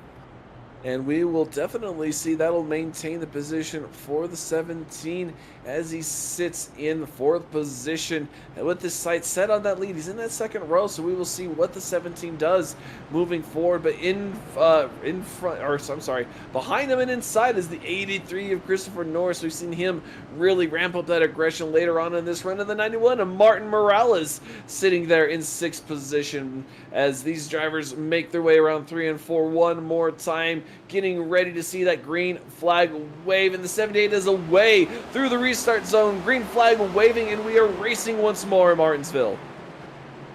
Yeah, back green here is Halsman's going to have a good restart. Is now the stack ups behind him. It's going to be Buzzio trying to hold off his teammate Christian, but Christian's also got the 91 of Morales, but a stack up there. It looks like the 17 in the back of the 91, but the 51 of Shaw rolling the top side farther back here and able to make the pass. 51, Gregory Shaw doing what we really haven't seen all night long, and that is the 23 of Christian DeRoche on the inside wall. But we maintain this green flag status of this race, and we continue racing with the 51 on the outside again, the 17 on the outside. We've seen that driver do really well up there, but right now not finding the grip we saw earlier. With the 17, huge run down the inside. He's going to get into the side of the 91 and actually spin himself out, but we maintain green again. The 17 really all over the track. Yeah, guys just making really aggressive moves there, and that is it's very surprising no caution happened there, but we stay green, and right now the 17's trying to work his way back in position, but definitely lost a lot out there as he just made a very interesting call there to dive to the inside. Well, I got to give props to the 91 of Martin Morales. We've seen drivers get into the door like that all race long and spin out. Martin Morales held his ground, and in fact, he may have been the victim of that kind of a vehicular assault, as it were, but maintained his ground, maintained his spot, only lost the spot to his teammate there, Christopher Norris. And Christopher Norris, another driver, making his way through the field once more. Yeah, definitely trying to make his way back up there after getting that EOL for earlier in the race, for definitely taking that 51 machine out. But tell you what, Morales, like you said, somehow withstood that hit, and he's still holding that position here in sixth as he's going to try to hold off Plord. But up ahead of him, that 83 continues his charge up. Christopher Norris looking very strong here tonight, past Nigel Christensen. And even speaking of drivers with EOLs, Christopher Norris, one of those drivers, but our third place contender, the 51, has had an EOL too. And so just like that, Zach, we've seen a lot of these drivers, like you mentioned, start from the back, go to the front, go to the back, go to the front, and typically not something you see here at Martinsville, but these drivers are making it work. Yeah, they definitely are, man. And this 77 of Kubanek here in this 15th position, trying to move his way forward here, is one of those playoff contenders. And also TJ Roberts, only one lap down with all these incidents. He's now got himself back in position almost to get on the lead lap.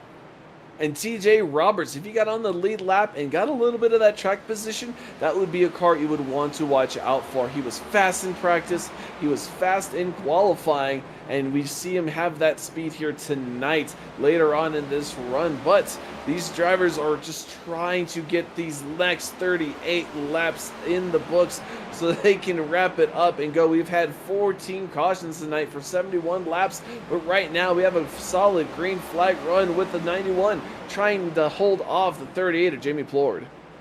And still trying to hold off this 38, who unfortunately at one point got involved in an incident. This race has now worked his way back in position. Now going to look to the inside, and here comes the move. A little far back, but is able to get down there to the inside and able to get the run off. Now Morales will have to fight off the 17 who had that moment earlier. He's now trying to recharge back up there, but oof, don't want to get in too hot and cause that again. And there we go. We see no contact that time, but the 91 staying strong on the outside lane, not allowing 17 to get that position so easily, but he may have it coming out of turn 2. And right now the 38 trying to kind of reel in the 20 of Nigel Christensen, having a moment not too long ago and falling back. He was up in third, now in the 6th position. So Nigel Christensen really struggling as the run goes on. Yeah, definitely looking to hang on to what he can here, but it's definitely seeming not to stay with him here as Plord going to be looking. He's got Rogers behind him, who we know is trying to make the move, and this is going to be a stack up here with this 20 right here, right in front of him for the 6th position, as again, they're going to have a lot of time up to the drivers up ahead of them as they're trying to run them down. And it does look like the 20 of Nigel Christensen not as quick as everyone else. The last lap, he was 0.3 off of the pace, like the entire pace. So that 20 really struggling as the run goes on. And these drivers trying to balance that aggression, not wanting to cause an issue, but knowing they need to get around this slower car, and it's just not working. But the faster car on the racetrack last lap was the 51 of Gregory Shaw.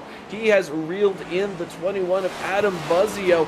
But hot on his heels is the 83 of Christopher Norris. These two drivers had an incident as they were racing for the lead on lap, I want to say 127. So these drivers have a little bit of history already tonight. What will happen?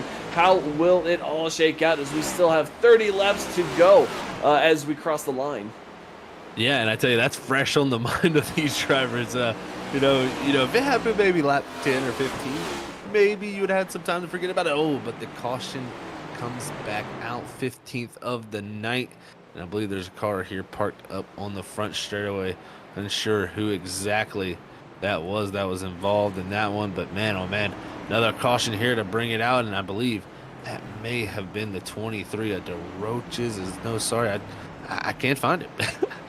I got you, Zach. Here we are. The 38 of Plord was going to the inside on turn 1. Got into the inside of the 20 of Nigel Christensen, sending the 20 around, causing the caution. And we will rack him up once more as the 51 now is in that the position, as well as the 38. Second row. How do you battle that second row? How do you get reset? And how do you just kind of balance looking, maybe defending out of your mirror versus driving out the front window?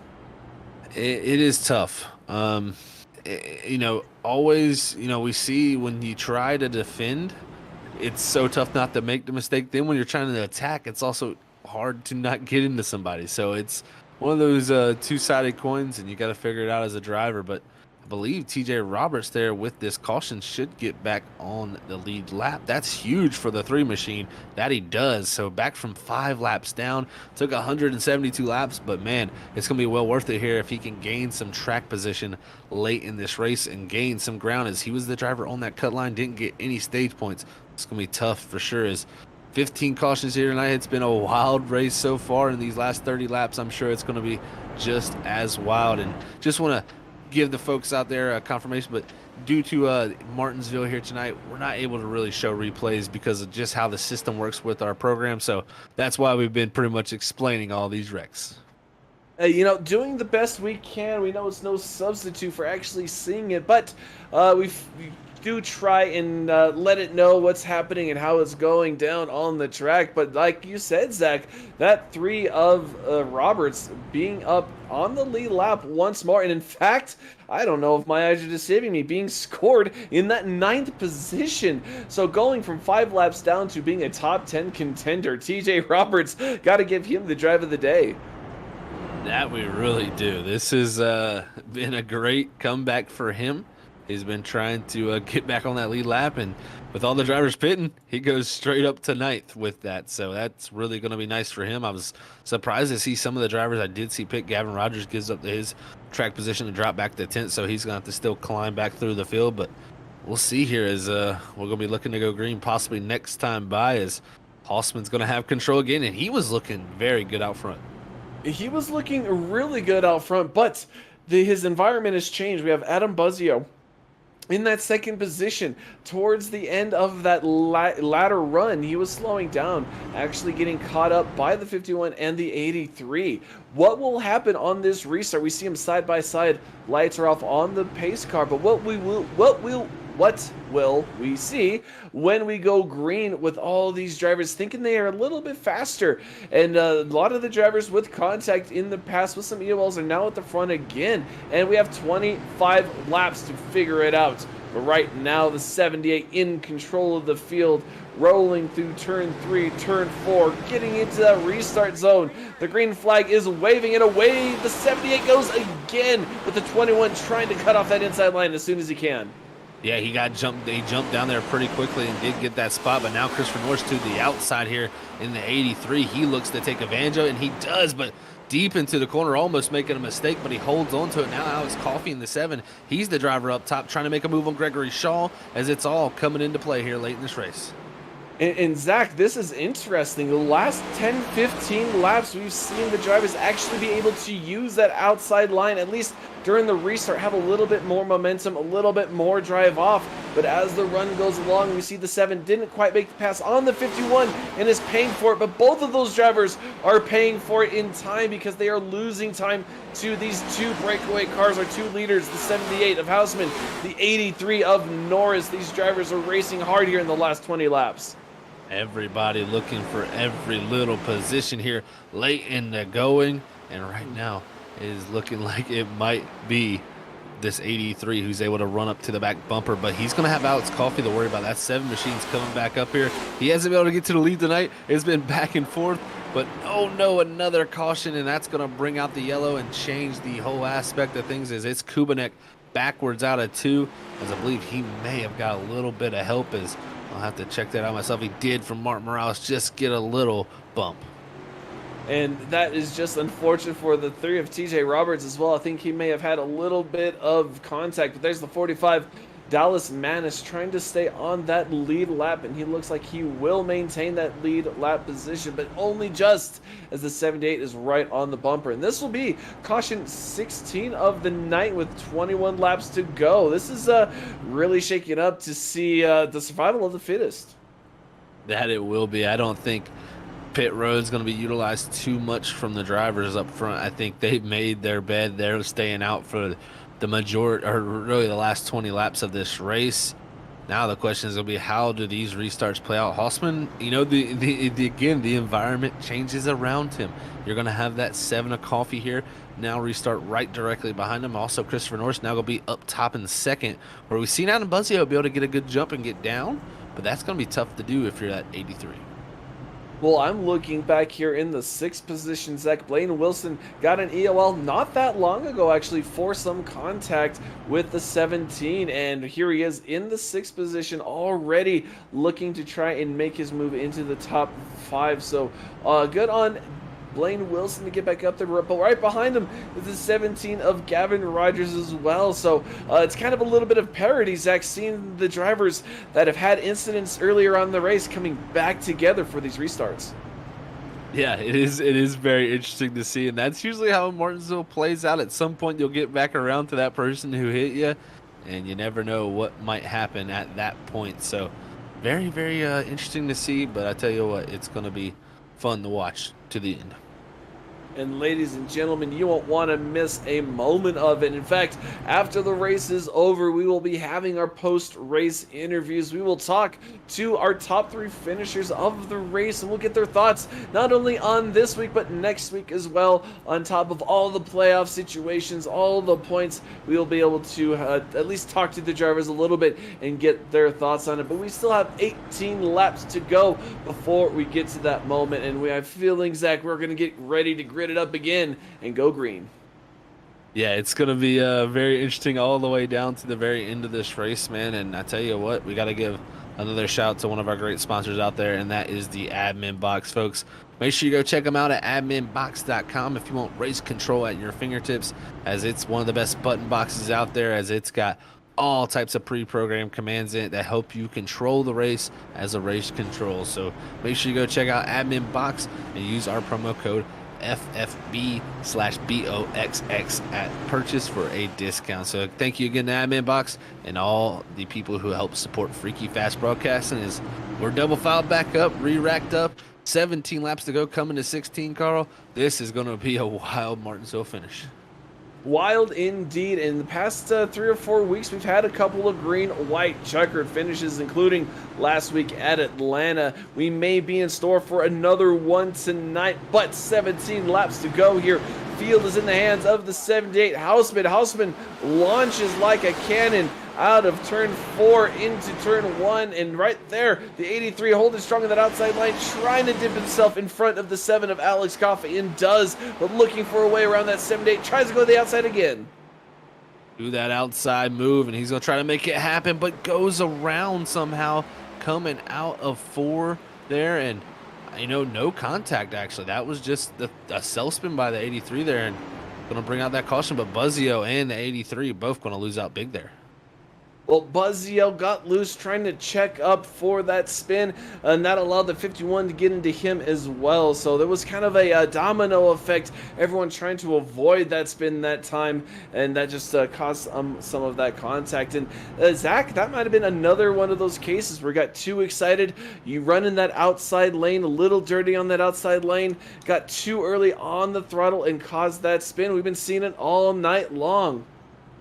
Yeah, we've seen it all night long for sure, and just a simple mistake like that takes any shot you had at possibly making this top 3, and this sets up for an interesting ending too, because now we got Rogers back up in 4th here, or sorry, Rogers is going to be in 3rd, as I thought Gregory Shaw was in position there, but it looks like Shaw's in 3rd at the moment, but maybe just due to the shake-up in the lineup now as it'll be getting fixed out here. I think Gregory Shaw going to be in 3rd there. That's going to open up the door for him and that 51, a non-playoff driver, to go out here and try to get this win. And we've seen it all night long, Zach. We've seen these non-playoff drivers mix it up here, get really lead some laps, get some of these stage points. In fact, stealing some of these stage points from some of our playoff drivers. But right now, the 51, the 56, Richard Wolsifer really struggled all race long, got caught up in a couple of incidents. Another one of those drivers with an EOL started in 14th, and there he is sitting solid in 5th position.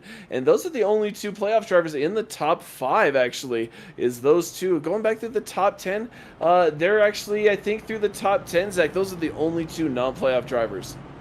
Just shows you what it takes to get to the playoffs and the drivers of that caliber, man. So definitely here, they say the cream rises to the top.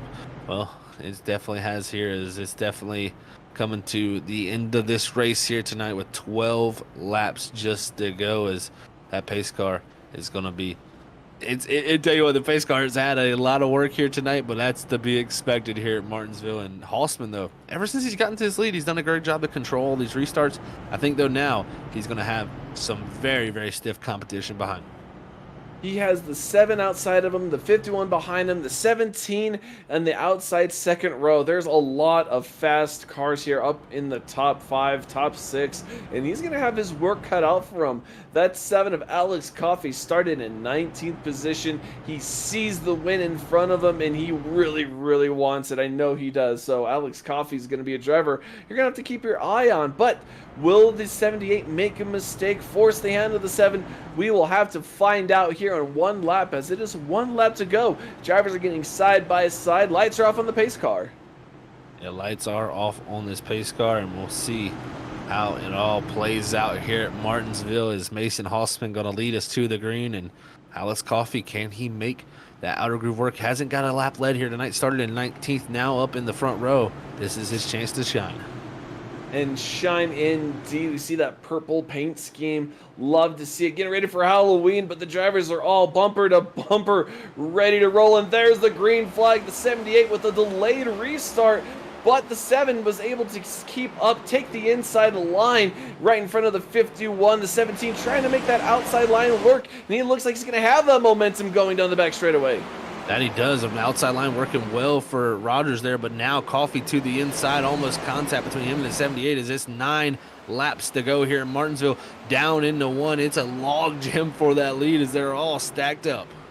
And that was another powerful move by the 17, using that outside line on corner entry nonetheless. But he's not done yet. He's looking to the inside of the 78. Oh, there's some contact between teammates. 56 to 51 coming out of turn 4. And it's going to have a huge stack up. Monstrous damage for a lot of these cars.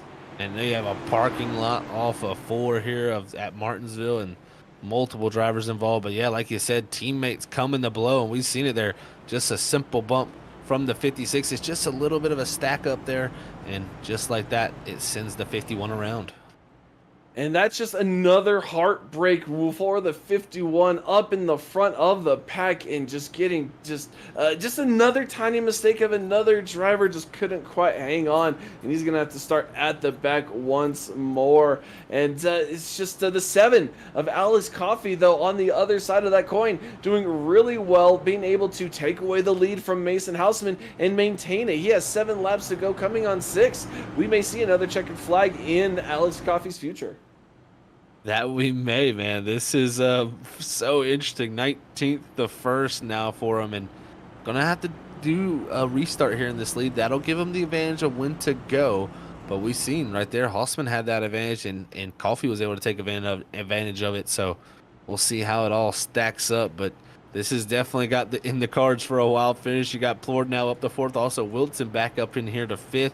Christian's made his way back after getting EOL up here to 6th. TJ Roberts, he was in 7th last time by, but I believe he's on pit road getting that car worked on as he was involved in that incident. I think it got required repair for him, so he's going to be going a lap down along with, I believe, Giovanni Perez. He's on pit road. Jimmy Kubanek also, so multiple drivers getting their cars worked on at the moment. And that is just unfortunate for that 3 car. He worked so hard all night long getting him up on the lead lap and just getting caught in someone else's mess. It's just, that's not how you want it to end. But here we go. The 3 is going to have to keep on fighting if he wants to stay in this race. But it looks like he is still on pit road getting those required repairs. He's going to start going more laps down. But we are here, 5 to go. We still have a couple more laps. So, Zach, we're going to come to about 3-lap shootout. Will we see a caution before the checkered flag flies? Oof, if I was a betting man, I'd have to say we might get that 20th yellow. I think it might be possible. I think the chances are there. We've seen tonight it's been pretty yellow filled, but I tell you what, at the same time, it doesn't take too many laps to get back to that white flag. It can happen quickly, and you can make it happen. So, you know, the chances are 50-50 in my opinion, but I know with all of these drivers right here in these positions, all playoff guys, there's going to be a lot of drivers going for it. And they are going to be going for it for the next 3 laps, really. We are 1 to go. It's 4 to go. We are going to go green with 3 laps. So we're going to have a little bit of a sprint to see if we finish this race into green and see if we can get a winner. The hands of Alex Coffey full with the field as Mason Houseman is behind him. He has Gavin Rogers behind him, Mason Houseman to the outside. I will get it right eventually, I promise. And there we are, turn 3, going through turn 4. And we're going to see how this 7 launches. And there it is. He's not even fully out of turn 4 as I can tell he's before he's on the throttle. And the 7A having to defend hard. And that's going to cause a caution. Getting into the 17 with a really aggressive block. And there it is, the 19th caution of the night, Zach. And here we go, overtime finish in Martinsville.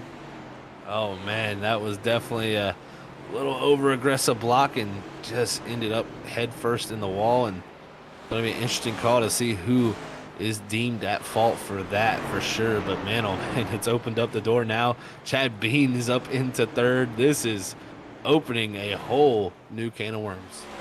And Chad Bean, one of those drivers that needs a really good luck streak. He was a lap down at least today.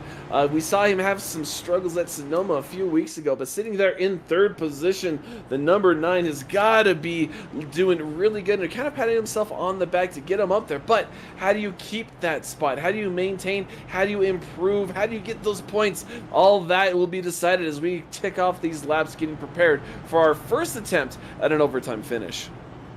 Yeah, first attempt at one. We have the possibility of 2 more after that. So there is definitely a chance this race could go into extended overtime, but we'll see how it all plays out here. It's going to be Plord in 3rd. I believe Christensen will be 4th, and then you'll have Christopher Norris in 5th. That'll be your top 5 as Chad Bean had to get back to that 6th position after all of it was given around. But man, oh man, this race, we could get that 20th caution. That was the 19th. There's a possibility for the 20th. I tell you, it could be right around the corner.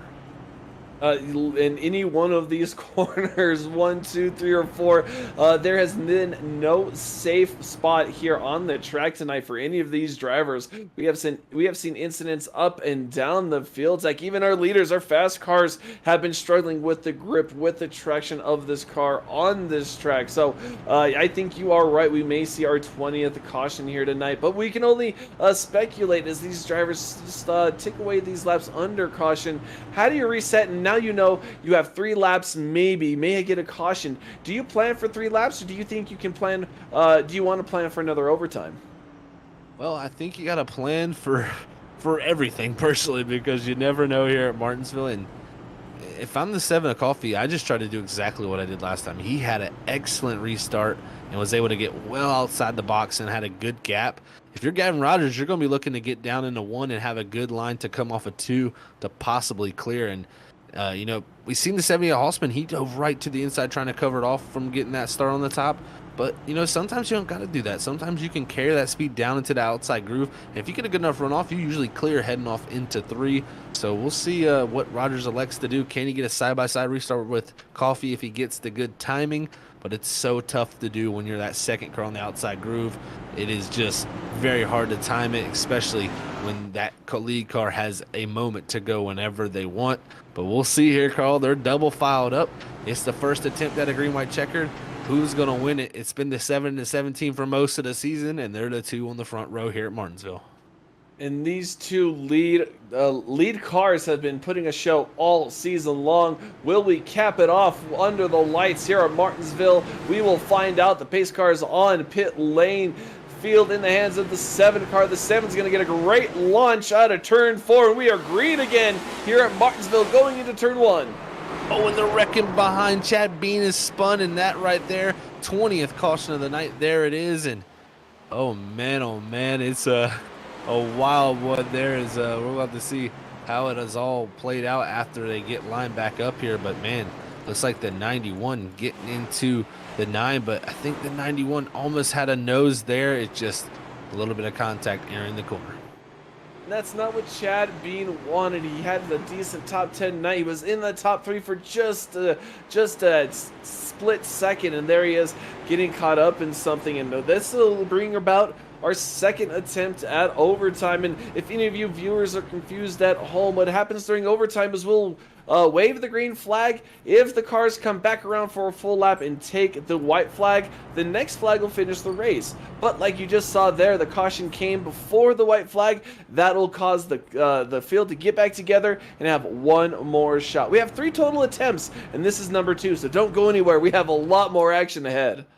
That we do, Carl. Still 2 attempts possible left, like you said. So, yeah, plenty of action in Martinsville so far.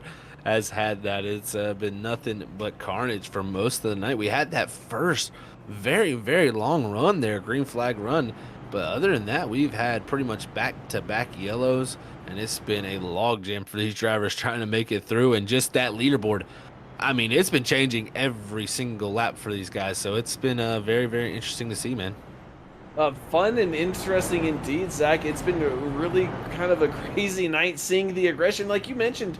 But besides that lap 3 caution, we were caution free for about 35 laps until the end of stage 1, and then after that, it's been quite the cascade of cautions. I think the longest run we've been able to do since then has been about 11 laps. So 11 laps seems to be roughly the maximum. There's about a 22 lap run there towards the end. So we have been definitely gearing up for this wild overtime finish all night long. That we really have here, and we'll see, does the pace car lights go out this time? They do not, so we'll continue on for another lap here. As what a wild way this night has played out so far. But Alex Coffey still has the chance to win this race, but he's got to have 2 possible restarts here to hold off that 17 and the 38 of Plord, who, man, working his way back up here. That is a huge moment for him.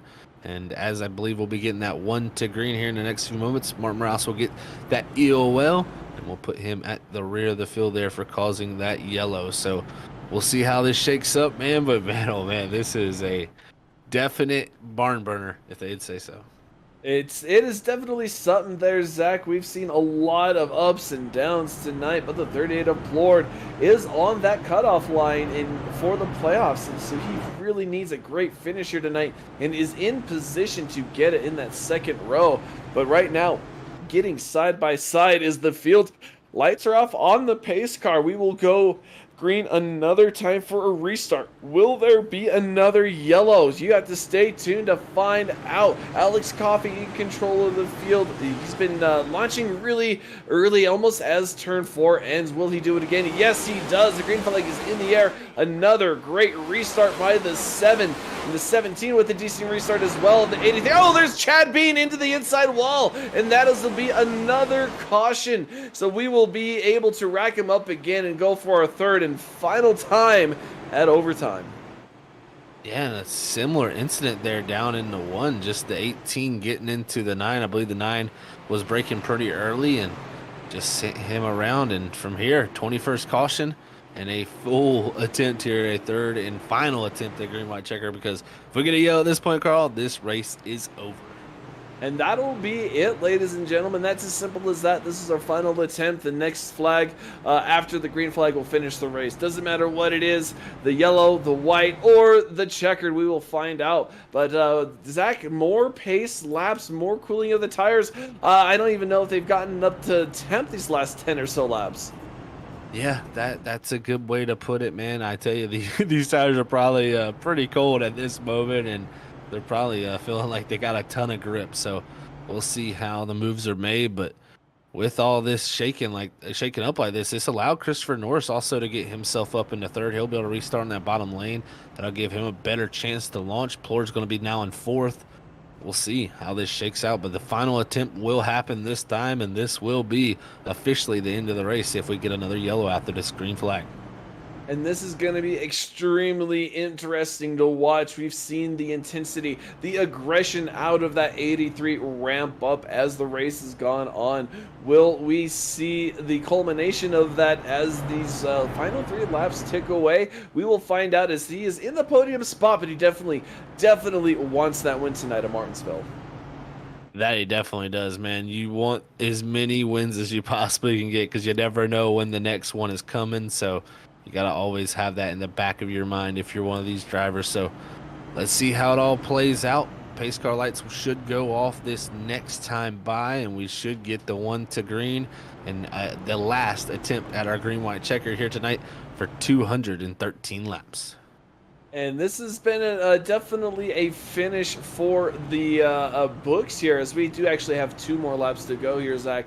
So we have a couple more circuits around here, this half-mile hybrid track, I guess you could say, with the concrete corners, asphalt straightaways. But these drivers know what's at stake. And Zach, that actually kind of proves my point. These drivers have been trying to race for anything and everything. They know this is it. I am fully expecting near demo derby and parking lot here in the next couple of laps.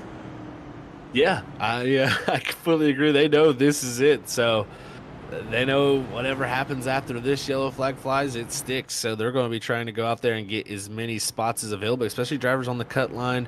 And that's where Martinsville being a cut race, it makes you super nervous as a driver. And I tell you what, folks, if you ain't ready for more of this coming up, we got Phoenix and Bristol next for the next round. These drivers got a tough 2 weeks ahead of them after this tough week tonight. And I can only imagine all these drivers' shoulders and the feet, the shins especially, on the throttle, on the brake. They are definitely going to be sore after this. Even though the majority of it has been run under caution, there's still, you got to work the throttle, work the brake, work the steering wheel. But right now, these guys have work ahead of them as the 7 of Alex Coffey takes the green flag for the last time here at Martinsville. And we are racing once more around this half-mile paperclip. Here they come out of turn 2. Rogers is pretty close to Coffey as they're side by side for third. Rogers looks to the inside. Coffey, though, having to cover it off. He kind of misses the groove. That was a good dummy move. Here as they come out of 4, they should get the white flag. Freaky fast, white flag, 1 lap to go. We are side by side for the lead. The 17, the 7, they have fought all season long, nose to nose, and here we are again. Oh, we have the 83 around, it doesn't matter. These drivers are racing to the checkered flag, side by side. The 7 trying to pinch him down. 17 is gonna edge it out though, and take the checkered flag here at Martinsville. The 17, Gavin Rogers, with his 5th win of the season, will punch his ticket into the next round of the playoffs. What a move from Rogers, and what great racing between Coffee and Rogers there.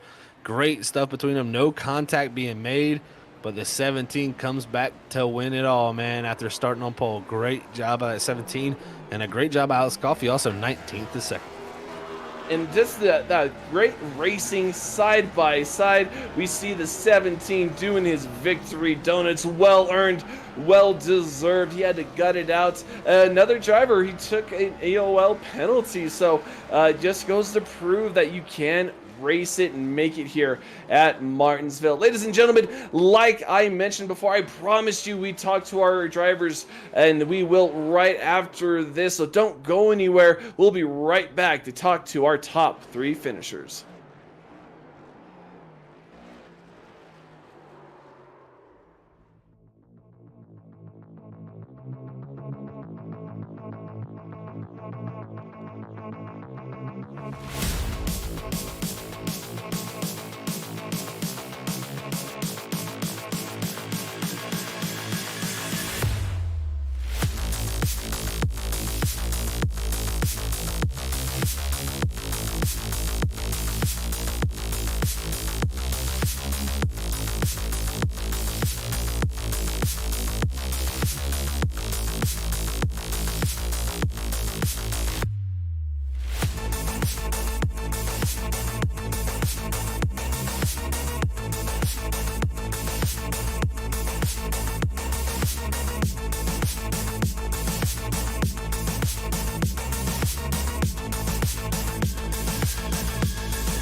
And welcome back, race fans. We saw the conclusion of an extremely exciting race, 3 overtime restarts, and right now we have our top 3 finishers, which starts with the 3rd place of 51 of Gregory Shaw. Hey, Gregory, it's Carl and Zach up in the booth. Congratulations on the 3rd place finish. There was a lot of hard fighting there on the track tonight. Yeah, it was interesting to see how everybody's strategies on that played out, and definitely a lot of beating and banning. But hey, that's Martinsville for you. Yeah, it was definitely a wild night, Greg, man. Good congrats on getting up here into this 3rd position there with all that going down here tonight. We got Phoenix and Bristol also heading up here the next 2 weeks. How do you feel about heading into those 2 tracks with a good run here at the short track? Definitely looking forward to Phoenix. That's one of the tracks that I try to put practice in, but I know I haven't run the new layout since NASCAR configured it. Bristol is just always interesting, especially because now with the PJ strips, you can run both top and bottom line. So we'll see, but I'm definitely going to try to stay out of the playoff driver's way like I tried today as much as I could. Well, we are definitely looking forward to it. You put some moves on today. It was fun to watch. But before we let you go, sir, anyone you want to shout out to tonight? Obviously, you guys for putting out the broadcast, Wicked Racing League for allowing me to come in, partway through the season and add to the roster. Limitless Esports for being able to allow the iRacing team to do what we do, and Get Wet Sports and Gamer Sleeves for being our sponsors tonight, and One Shot Energy. Well, that's awesome. Congratulations, Greg, on this third place finish. Hope to talk to you next week at Phoenix. Yep, thank you guys. And that was third place, the 51 Gregory Shaw. Second place, the 7 of Alex Coffey. Alex is a driver that started in the back, worked his way to the front. Alex, it's Carl and Zach up in the booth. Talk us through that run. You started in the back with a really bad qualifying run, led some laps, battled for the lead there. What did you need over Gavin Rogers to edge him out and get that checkered flag? I had a little damage there for the majority of that last stage. It wasn't too much, maybe 30 seconds optional, 20 seconds optional, something like that. But he also was on a little newer tire than me. I seen him, he pitted with like 40 to go, 30 to go, something like that. I seen him behind me pit. And I don't know, I was really hoping that we wouldn't get that many green white checkers, but every time I get wound up and put another heat cycle on the tires, they just kept getting worse and worse. So Well, Alex, oh, sorry, man. Oh, you good? It's good. I tried to just push it, keep in front of them, and on those cold tires and old tires that was catching some lockups there at the end. So slipped up and let them by me, but it was a good race overall. We had got together earlier, but we had talked about it. It was just racing incident. So good win to Gavin. It was wish we would got some more green runs in, but it was fun with the green runs we did get.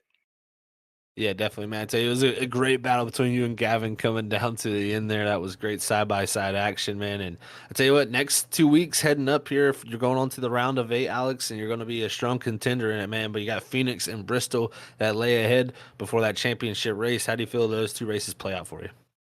Phoenix, it's kind of a wild card for me. Sometimes I'm decent, sometimes I'm not.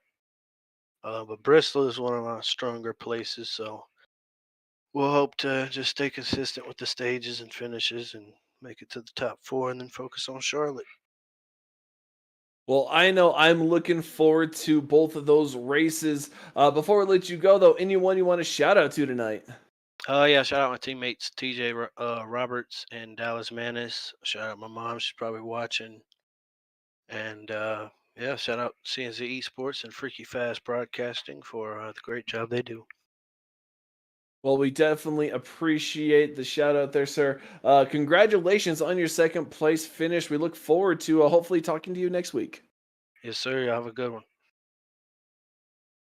And that was the second place of Alex Coffey. But right now, this is the winner, the checkered flag, the 5-time winner here this season for the Wicked Racing League, Gavin Rogers. Gavin, Carl, and Zach up in the booth. You kind of had an up and down night all night long, really. You were able to edge the 7 out in the end, though. How was it from your perspective? It was different. I know it was probably a rough night for a lot of guys, but also got to realize this is the first time for this league, and I know a lot of guys are new. And yeah, it's especially at a short track like this, you got to expect something to happen. But what happened tonight was a little unnecessary, but you got to understand what the circumstances. And yeah, with that last green white checkered, it was all about the launch, and I knew I had a really good braking, and I could stay with Alex as long as I got a good launch and had the bottom. And fortunately, he made a mistake into 3, I believe, and I was able to get to his inside, and I could hold it real well those last 2 corners of the last lap, and barely edge him out there to the line. Yeah, man, great win, especially after having all those internet issues and woes you've had the past few weeks. How's it feel to move on to the round of 8, especially with it getting pretty close with all those issues? Oh yeah, I was so stressed about tonight. It wasn't an internet. It wasn't an internet problem the last race at Atlanta. Somehow my room went out in the house, and fortunately we didn't have that problem tonight. Just kind of turned everything off in the house. But yeah, I'm proud I was able to get myself in the next round. Obviously I didn't need to win, but just have a clean day because how Atlanta went. But yeah, I'm excited about Phoenix. That's my home track, and I should have a special paint scheme coming up, and I believe I'm sponsoring that race as well. So that's all I'm focusing on, and yeah, it should be a good one. Well, I can guarantee we will be focusing on you next week at Phoenix. But before we let you go and celebrate your race win, who do you want to shout out to tonight? First of all, my sponsors: Next Level Karting, Printed Pieces, Jet Set Magazine, and Sundance Pizza. David and Giovanni, my karting teammates and their families. My parents, mom and dad, my two brothers, my grandparents, aunts, uncles, cousins, great grandfather, everybody. Oh, you guys as well. You guys produce some great races as always, and can't wait to see what we have for this next rest of the season and head of there. Well, we definitely appreciate it. I love the fanfare. Got all those into there. Hopefully, we'll be able to shout them out again next week at Phoenix. Thank you, guys. And just like that, a very tumultuous, dramatic, exciting race here at Martinsville Under the Lights has concluded. And we have talked to our top 3 finishers. Zach, we saw just about everything. Strategy get in there, the wrecks, the cautions, and everything else. But pulling up the finishing order, Gavin Rogers, Alex Coffey, Gregory Shaw, the top 3 positions. Mason Hausman finished there in 4th. Adam Buzzio rounding out the top 5. Nigel Christensen in 6th, Chad Bean in 7th, Blaine Wilson in 8th, Dallas Menace in 9th. Johnny Shade is going to wrap up the top 10. Jamie Plord had a 3rd place finish until he got loose on the exit of turn 4 on that final lap, and that just dropped him. He needed those points very, very much. We have TJ Roberts, fought back from 5 laps down, came back on the lead lap, got involved in the incident, eventually ended up 26 laps down. And Zach, that's just kind of a typical night here at Martinsville. Yeah, wild night here in Martinsville. I believe we had 22 cautions by the end of it, maybe 20, it might be in 21 actually. But man, just one of those things where it's hard to get in a rhythm as a driver, and it's tough not to make those mistakes that bring out those cautions that once those rhythm is broke. So yeah, the guys are going to leave here for sure with a lot of talk probably in the hauler, but they got Phoenix and Bristol heading up. Those are 2 tough tracks too. They can't get too one-sided on here tonight because they got to focus on what's coming up in the future, especially for those playoff drivers moving on in the round of 8. I'm super interested to see how it all plays out, especially because we got some strong non-playoff contenders out there being a factor week in and week out. And those non-playoff drivers starting to make their presence felt. And ladies and gentlemen, if you don't want to miss a thing, we will be back Wednesday night. But you got to hit that like button. You got to hit the subscribe button. You'll get notifications every time we go live. And right now, Zach mentioned it earlier on in the broadcast, it's playoff racing season. So many leagues that Freaky Fast is broadcasting are in the playoffs. ISRC trucks on Mondays, Full Send on Tuesday, Stars and Stripes on Thursdays are doing their playoffs as well. You won't miss a thing if you hit that like and hit that subscribe. But I'm gonna digress, and until next time, race fans, you guys stay strong, stay safe, and you stay freaky fast.